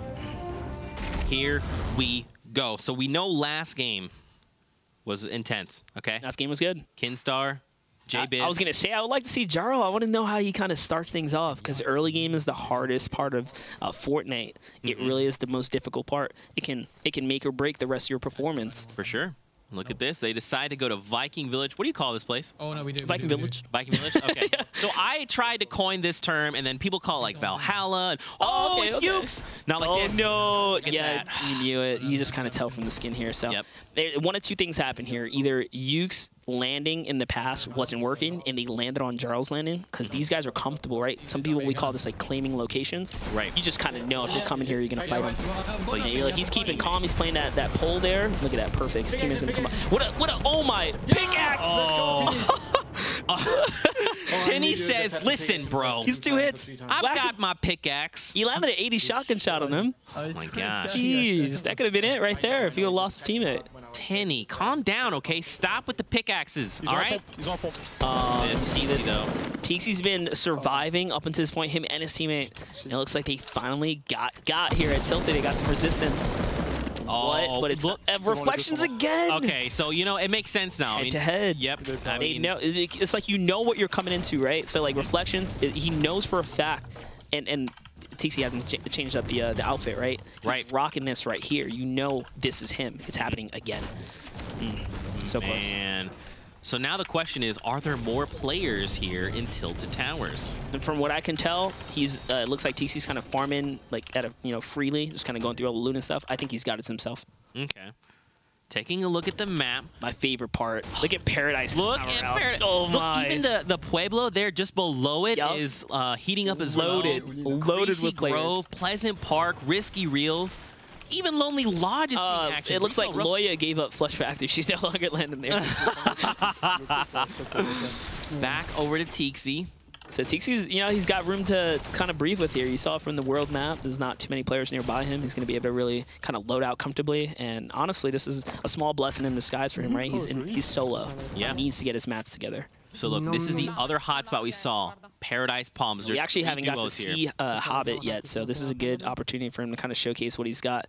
It looks like they've already gotten to a little bit of a skirmish here. You can tell that his material and his HP, he's gone through 5 bandages already, or 4 bandages from what we can tell. And there's 2 squads here. There's one in the main, and then there's probably another one in the residential area, because you can see him kind of peeking to the right, so he's giving that small indication that there's a player close by. I love fighting in Paradise because it's so open. Like, yes, there's cover, but, like, even the windows, right? The windows are wide. They're just gigantic. Map knowledge matters here. If you don't know where the windows are, where your weak points are, someone will kind of just, like, slide up on you. Yep. Catch you off guard. Now, the question is, where is this other duo? Yeah, you see, he's just kind of making his way towards the left-hand side here, slowly rotating to the west. They're trying to avoid that other squad to the best of their abilities here, from what I can tell. And there it is, they're doubling back. So it means the other team is either pressuring them or fighting already. So now they're making a hard, aggressive push here. Oh, he actually spots the team off in the distance here in some shots. He's going to ping this player. That dude's one. I knew he was one shot. You can tell he was getting lit up there. That's for armor. He wants to thirst the player's teammate, and then him and his squad mate can just kind of push. He is fearless, not even moving. The other player's showing a lot of respect. Did not peek once there. But his teammate didn't even come back, so I think his teammate might feel like there's another duo here. There is that other team that was in the residential area, so one player's like kind of being, you know, playing backup, so they don't get pinched out. See, if they would have pushed here, what would have happened? They would have just got shot in the back, just like right here. So it's not over yet. That's a crucial shot there. Multiple clingers coming in. He's got to back up. He knows he's under serious pressure here. Yeah, he made the call. He said no. No. Look, now there's a team or an enemy right here across the way. Was that oh, there's a llama back there. I like how we both are like, llama? Llama, dude. See, so remember, there's still a third person off to the left-hand side, and then there's this guy here, so he can't even over-peek, really. You can hear they're kind of trying. They want to push. He's trying to push. Yeah. He said the llama. yeah. So look, you just eliminate this player and then you go get the llama. See, so what he's trying to do is, you know, his teammate's trying to get to the llama to really like kind of tank up here. Yeah. And what Hobbit's gonna do, he's just gonna buy himself some time. He's under pressure, but as long as he kind of keeps building, he should be all right. And there it is. That's the player shot for them back now, deciding to jump in this battle. Oh, he didn't thirst Hobbit, though? Yep, okay. See, so one player just got knocked. His teammate just got one right there with a explode. He must have got something good off the llama right there. He's trying to counter push right now. He's got the high ground, and he just pulled. He got the shotgun. Oh, his teammate's here. Yep, he just got the shotgun right there. He clutched up. Man. That, you know, so how do you feel about that? Like, he disengaged for the llama rather than taking the fight. I don't know. I personally don't like that. We said decision-making matters. He probably felt comfortable enough. The team that was there was being a little too passive. Right. And, you know, honestly, think about it from the players that are pushing's perspective. With that big porta fort in a way, you don't know what the other guy's doing, right? So they're thinking they're just holding ground. Meanwhile, he's just, you know, he's kind of taunting, like, no, I'm here. Yeah, I'm still here. But his teammates, you know, looting up. So that kind of perfectly. It's mind games. Yeah. Over to Majin there and Loya. Poison gets the stink bomb right there. Just picked up the knot. That was well played. Oh, down here. You know, actually, you want to listen in here? Because I think they've got comms, so let's listen in. I don't think he has any shield left.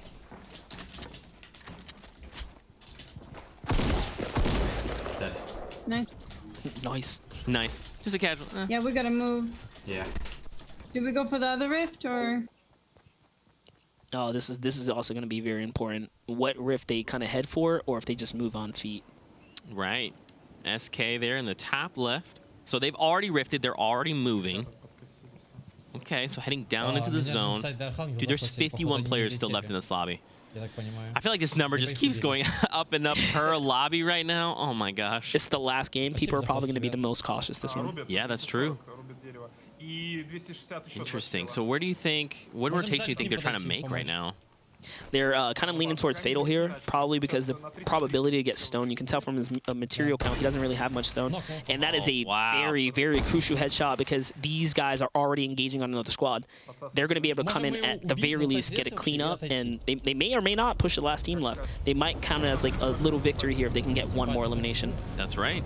I mean, hey, at this point, this stage of the game, final game of the day, every elimination matters, so...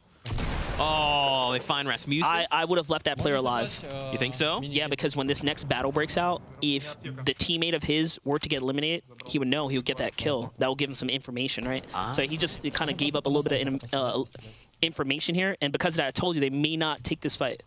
And now it'd be a fair 2v2. Yeah, I see some, and maybe instead just push those. So the reason that they just took the elimination, they're just going to back out and try and get more resources. He actually just boxed him out there. You could have made the edit play, but decides not to.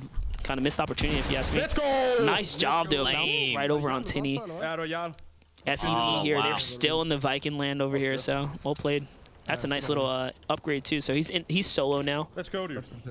I mean, you got to feel good, though. He finds himself Tinny, so... Yeah, it's 2 points. That puts him high up now. Yep. It's a good start. And they had more than that already. Yeah, you good. Look at this.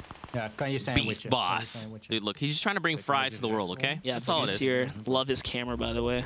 Yeah, I love seeing nice little high quality camera setups as well played. Oh yeah. Yeah, nice quality streamer here. So Juice. All right, there it is. He's by himself. Timing matters, and there it is. This guy's won. Now you see he went from aiming really, you know, trying to use first shot, and then just going into like full hold left trigger right there, and he gets the knock. He got like what 56-22, and he knew the player was like had nothing left. He's got to be extremely careful now though, because you want the thirst, but you don't want to allow the other team to just turn on you. Right, exactly. Remember, this is a whole battle here. Oh gosh. Oh, he pulls out the minigun from a distance here. He gets 2 This is so risky. Minigunning by himself. No one's watching his back. That's the con to the minigun. You use it, and you're exposed. Listen, he's the beef boss. Okay, he's the boss of the land right now. Yeah. He's trying to go in now. See, so he is very hesitant to fully you know, dive into this battle. He's trying to play the distance game, but, you know, now he's not going to get that knock. I'm pretty sure this guy's going to get the rev off. Someone just rifted in. He needs materials. This is a tough play for him right here. Oh man, so he's in a bad situation.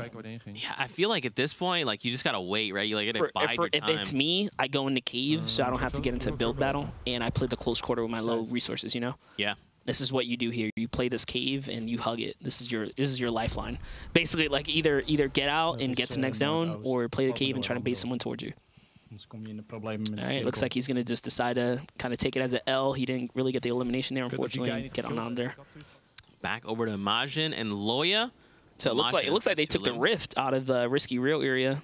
It worked out for them. They're gonna get deep in the zone here. Thought that he was still sitting under me. So now they're over salty. They still have a little ways to go. Yeah, and I think Loya just gave it a little call out there. If you heard it, she said, "I think there's some players under me," so they just flew over a team. They got to be very careful here. Oh, these trees are already down to one hit. Yep, he's got to be careful. Oh man, just getting beamed from the backside here. Are you Ouch. Pass him? He's got a shield pot. He's got to do something. I mean, but this enemy only built like a 1x1, and it's only like half of one, so he's confident. Some people are like confident when playing the low ground. He wants to bait him out, most likely. Oh wow, retaliates with the 62 to shields. Okay, that's a heavy shot right there. Now here's the thing: Loya is still making her way over. Yeah, Loya's actually on the left-hand side with the natural high ground, so...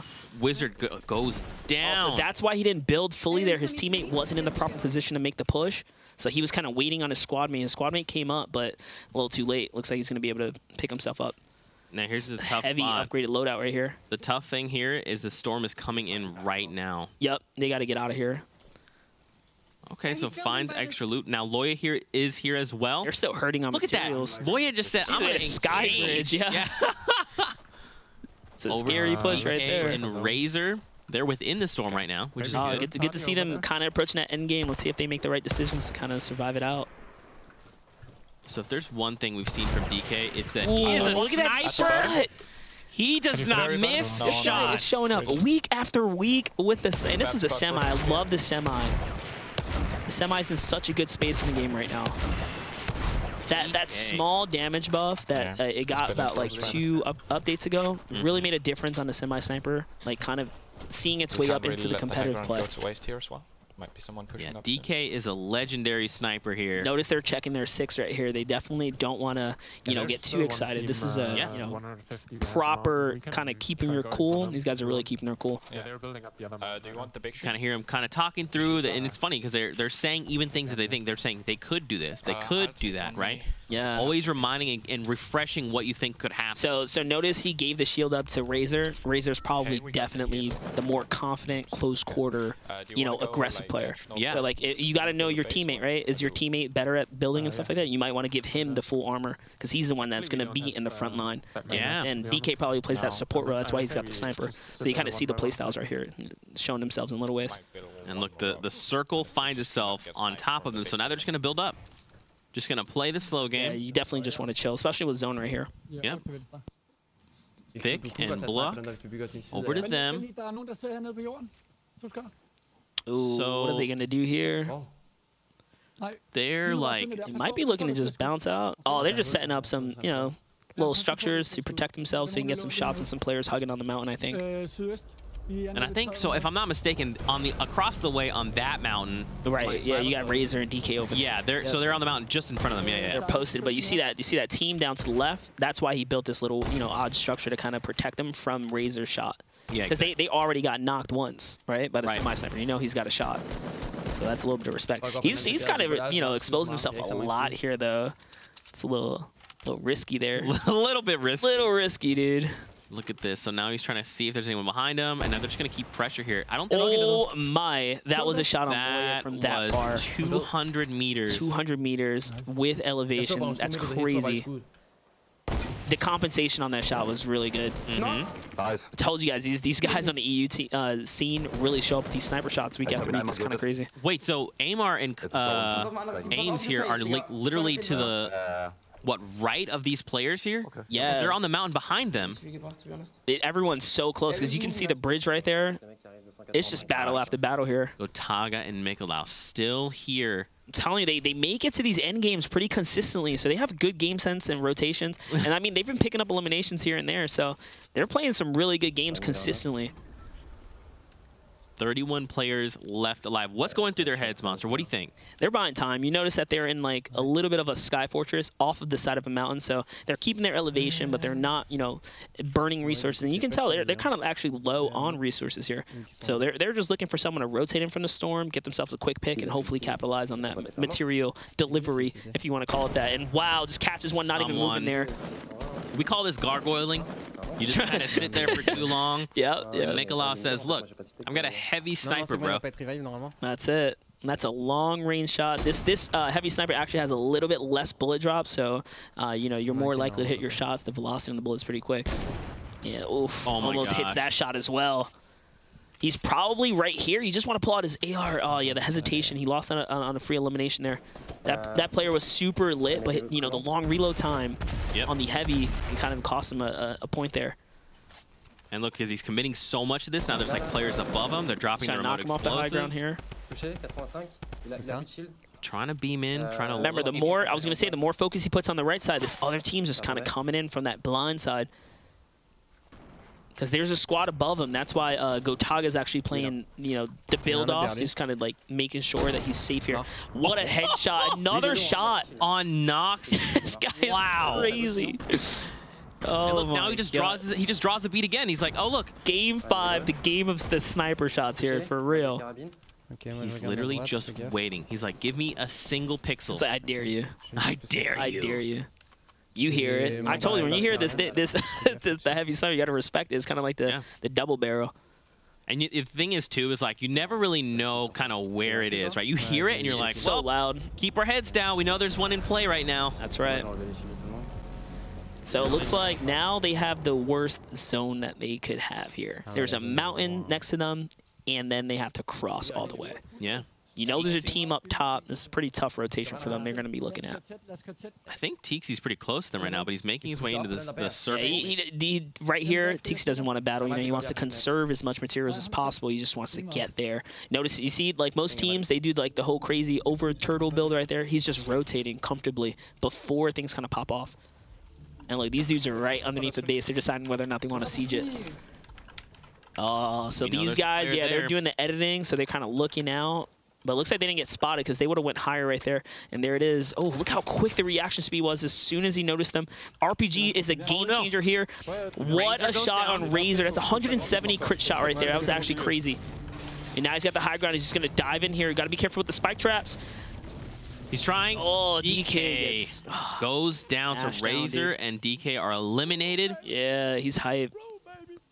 He's hype. So let's go, baby. That's right. You earned that one, definitely. I mean, right now, man, final game of the day. That was just a great siege. Yeah, great siege for sure. Right there. I think they didn't quite anticipate how aggressive they were. Honestly, they're in a winning position right there. They have the high ground, and they have a launch pad with the zone. Oh, my gosh. They made the right play. The Vic, Skyart, they're within the zone, but they're more toward the factory there.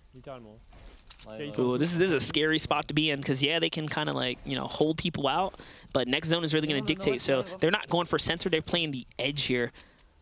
They've got to get, like, they got to capitalize and at least try and pick off some player. Yeah, they know there's going to be players coming in. They really just have to capitalize in this spot before players get to them. And look, they've got a rift. Yep, use that storm to their advantage here. The rift to go is going to be a big game changer, too, once Storm 6 kicks in and they have to rotate. 2 seconds. Here we go. All right, let's build a little higher here. Now they know. There's like a whole valley there, dude. Oh, that quick edit! Oh, that was so close. This guy, dude. His reaction speed was great, though. Well, oh, that was Etnix. Dude, Etnix is fast, man. You blink right there and you wouldn't have seen him. That was actually a great, like, real, like, stand-up effort by Etnix to try and do that. He almost made it. It was very, very close. So now back. Etnix still has a teammate. I mean, the guy's down. So we're back. They're close to each other. Yeah, they're so close. Everyone's so close here. You have 20 players, and the zone's just tightening up here. Look at that. Look at this, right? So Mikolau and Gotaga still down there. Beehive and Blood down there as well. They just used the rift. Did you see it? It went. Oh no, I kind of missed that one right there. That's a nice snipe right there. He just quick scoped this dude. And someone else actually thirsted. So you have 2 squads in here. This is where you go in. Yeah, go in, work together, really. Oh, the edit play was made back on him. It's gonna push his back against the wall. You just gotta be very careful. There's still squads above him. With 50 HP, that's 2 shots, and he's going down here. He does have the bandages. Yeah, you just gotta take a moment. Yeah, you don't want to. Being so far from his teammate here, he definitely doesn't want to get picked off right now.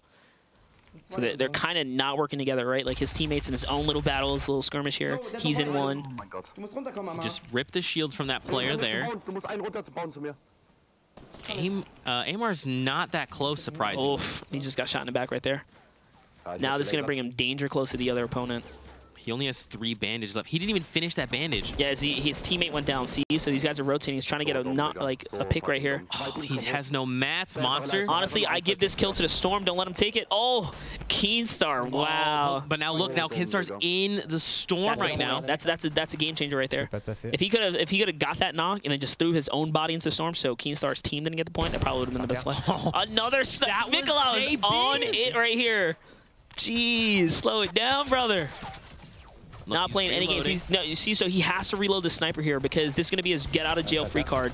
Yeah, see, he couldn't get it off with that high ground right there. You got to hit that sniper shot. That's right. And look, that was Beehive and Blood, so they counter and say, look, we're not going to let you in. We're going to gatekeep and hold this down. 8 players left, Monster. We've seen Beehive already take a victory earlier today. Yep. And they're looking like they might be working their way to the next one. So look, block at the bottom there. We've got 2 teams, Mitro and Svenos, yet again, every time. This is where like block really has to make the decision to build up, while players have to rotate towards them and not burn their resources. I already saw them kind of overbuilding. Right. Because they think just because they're in the low ground, they're in like, you know, the worst spot. Yeah, see that? He's got it. Wait for it. Are we going to see it happen? That decision. They're all the way in the back here. I don't think this is the place to use it though. They're in the high ground. They can just work their way down and sit on top of Block's team. Come on, just do it. What I like I mean, they're going to use it. I think they're calling out for it. I think they should. Well, here's the thing, though. Rifts make so much noise. Yeah. The moment it goes off, everyone's going to know, hey, someone just ripped honestly, and I would wait till, like, last second, for real. You think so? Yeah, you wait all the way until the Storm's touching your back if you're going to use it.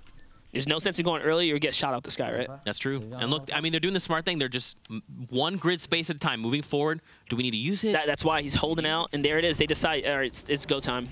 They're going to land on the team here. Now, here's the thing. Oh, they're going to get the best position possible off the top of the zone. What a... Oh, man, this is great. So look, another dual launch padded. So now, look, and you touched on waiting for the zone so they can land on the high ground here. Oh, my gosh. That was probably the the best rift to go we're going to see today. And look, his teammate landed prematurely to catch him, so they have the high ground. Oh, Beehive goes down. His teammate built from the Storm to catch him inside. That's teammate of the year. Teammate of the year. Hashtag teammate goals. Oh, no, he falls. Oh, hits off the edge there, saves himself. But look, Mitro and Svenos are here. It's not over yet. This is a battle. This is not the duo you want to be fighting. I hear clapping on the keyboards. They know what time it is. Mitro is focused. He's lasered in. Svenos very close by as well. Now it's their high ground. And look at that, with literally one remote explosive, they literally flip the game on its head, and now they claim high ground. But look, they can't keep the pressure up. Look at the medium ammo change. 60 mediums. They have the materials. He has the shotgun ammo, but he has no backup for that pump. With 60 mediums, it's going to be it right here. Takes he down. had to hit the shot. He does. Look, the Vic literally drops ammo. It wasn't much, though. It was probably like 20 rounds. He didn't find anything. He lost his teammate here. It's up to Mitro to really clutch up right now and just keep this ground. That's all he has to do. Let the other team kind of, you know, like third-party this a bit, and then he just takes advantage. I think he's overbuilding though. He's got to chill just a bit. Yeah, he only has 100 wood there. 120. Oof. Oh, make your way down, dude. If another rocket comes at you, it's over. He just caught himself at the last second, Monster. This is seriously... It's a 1v1. Look, it's just this one player. That's a laser right there. He just beamed him. Look at how much HP he has right here. Oh, Blood has 2 HP. If he does anything wrong. Look, Mitro wants to go for it. He knows exactly. He's already descended on him. Oh, he knows where he's at. Look at that play. Almost. Mitro hits the shot. Pressure. Gosh. Unbelievable. Now, here's the thing, man. If that's anyone else, that edit play gets you the game. Yeah. Mitro, though. Mitro's proven he is basically a kingpin of the game. That was well you played. saw he literally edited, and in the moment the shot was fired, he literally counteracts and builds and stops the bullet. Like that's literally that seconds. That slight hesitation would have actually had him in the advantage too, though. Yeah. He just missed the edit slightly. Had to go in the second time. Let's check out the final moments coming in from match number 5. Let's see how Mitro managed to clutch out this game. Yeah, you see, we knew he had to descend. He was kind of risky being all the way at the top there. He's looking for him, and saw the edit right there. Puts the floorboard down. Man, well played, dude. And you saw it later. He saw the edit, and his reaction was not, let me fire. It was, let me literally put up a gigantic space between us. Nice try. Now watch me just take the game. Well played. Man, dude. You know, honestly, and they fought for that victory. They took the high ground back. Yeah. From the Rift to go play. That was pretty insane. Let's take a look at the highlights coming in from this last game of the day, number 5 for EU. What a series of games we've seen today. I mean, and you know what's really interesting is everything that's happened has been like unique. We've seen a ton of snipes from different angles. We've seen Rift plays. Dang, Warchi just... These snipes are crazy. These snipes are crazy. Going up. I love this outfit right here. Look at that. Nice. Finds Elim. There it is. I hope that all these are just snipe plays, man. Another there you one. go. Another one. Well played. Yeah, those guys are really smart too. You know, you got the knock. They just look, this is the one where he literally right there. Jumped right into that on E-Visa. Wow. But that was like a decision he made, right? I'm going to literally pick this spot fire here. Yep. And if this guy jumps, awesome. And he did. Oh, took out Gomer right there. Just jumping overhead. Gets a thirst. Let's see what we got here. Bop. Oh, on jetpacks with solo. Insta kill. Nice play.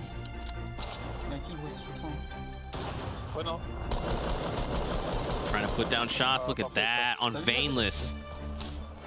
Mikulov, man. This guy all day with the... We didn't even see that one. Oh my We didn't even get to see that one. That's crazy. This is yeah, yep. That shot, dude. 150. Done. You just can't mess around, like, especially when someone has the heavy sniper in the right hands. You gotta respect it. Woo. Final moments coming in. This is how Mitro managed to secure the Victory Royale. Oh my god. That reaction speed. Dude. GG's.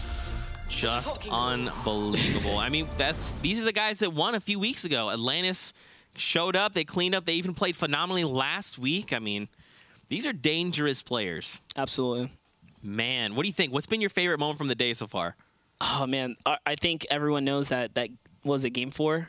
Or Game 3? Game 3. Game 3 ending. Watching Strike come out the zone like that and then get that 10 kill elimination was pretty crazy. Oh my gosh. Ladies and gentlemen, we have standings from our final game of EU.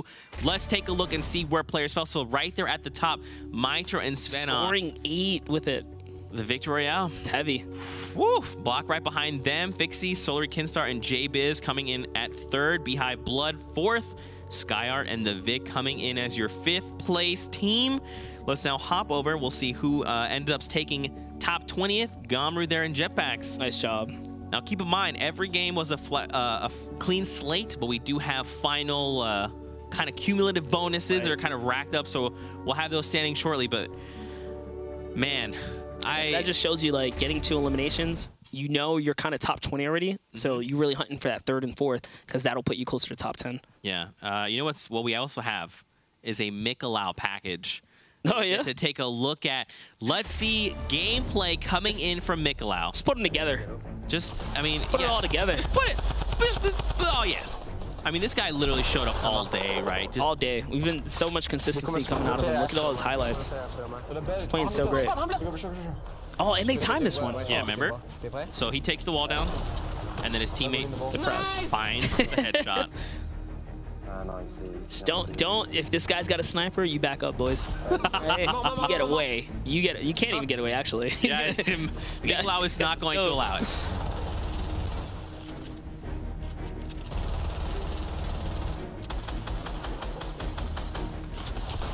Just the flick shots, man. That's a nice one.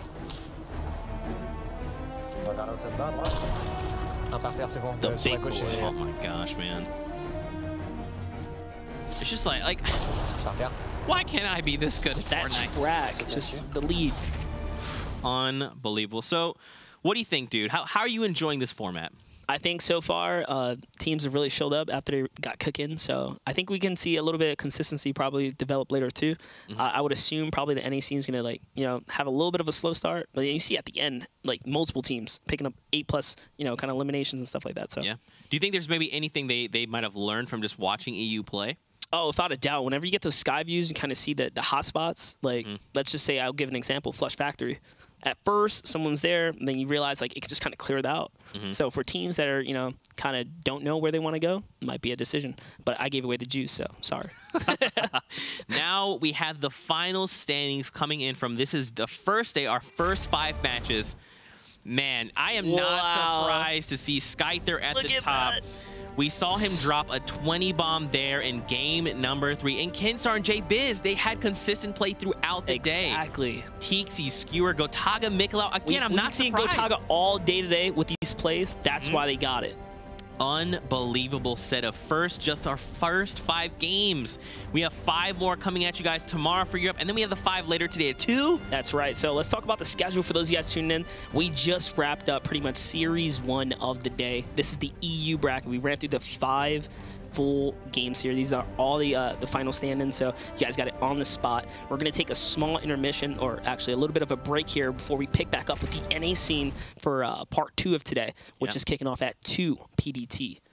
So what do you think, man? Any final thoughts before we wrap for the day? Final thoughts. I want to give a little shout out to like Gotaga and Mikolau. These guys play phenomenally. Love the highlights that they were managed to kind of pull out there. I think it was pretty sick. And yeah, for everyone that placed in that that upper bracket area, congrats, guys. Yeah, definitely. Ladies and gentlemen, like Monster talked about, we're going to take an intermission. We'll be back at 2. That's 2 hours from now. So make sure you guys play a little bit of Fortnite. Take what you've learned from Monster, apply it, level up. Hit us with hashtag Summer Skirmish. Let us know how you're enjoying the games, and we'll see you soon. See you guys on the battle bus. That was great.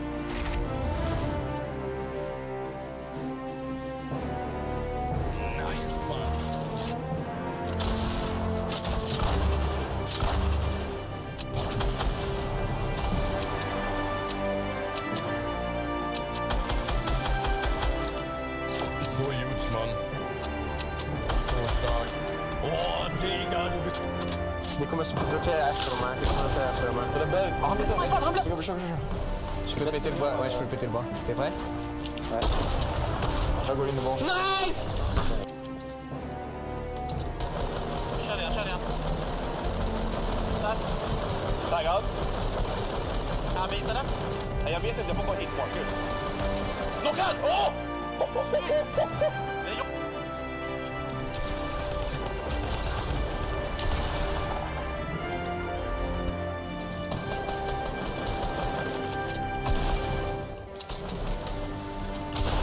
Let's go!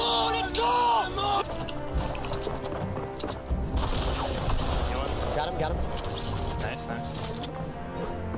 I'm just trying to heal. Yep. On me. Yes, let's go, baby.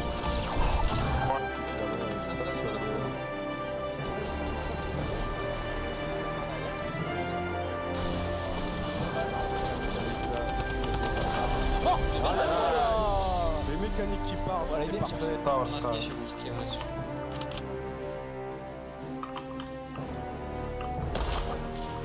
No, oh, Bilo!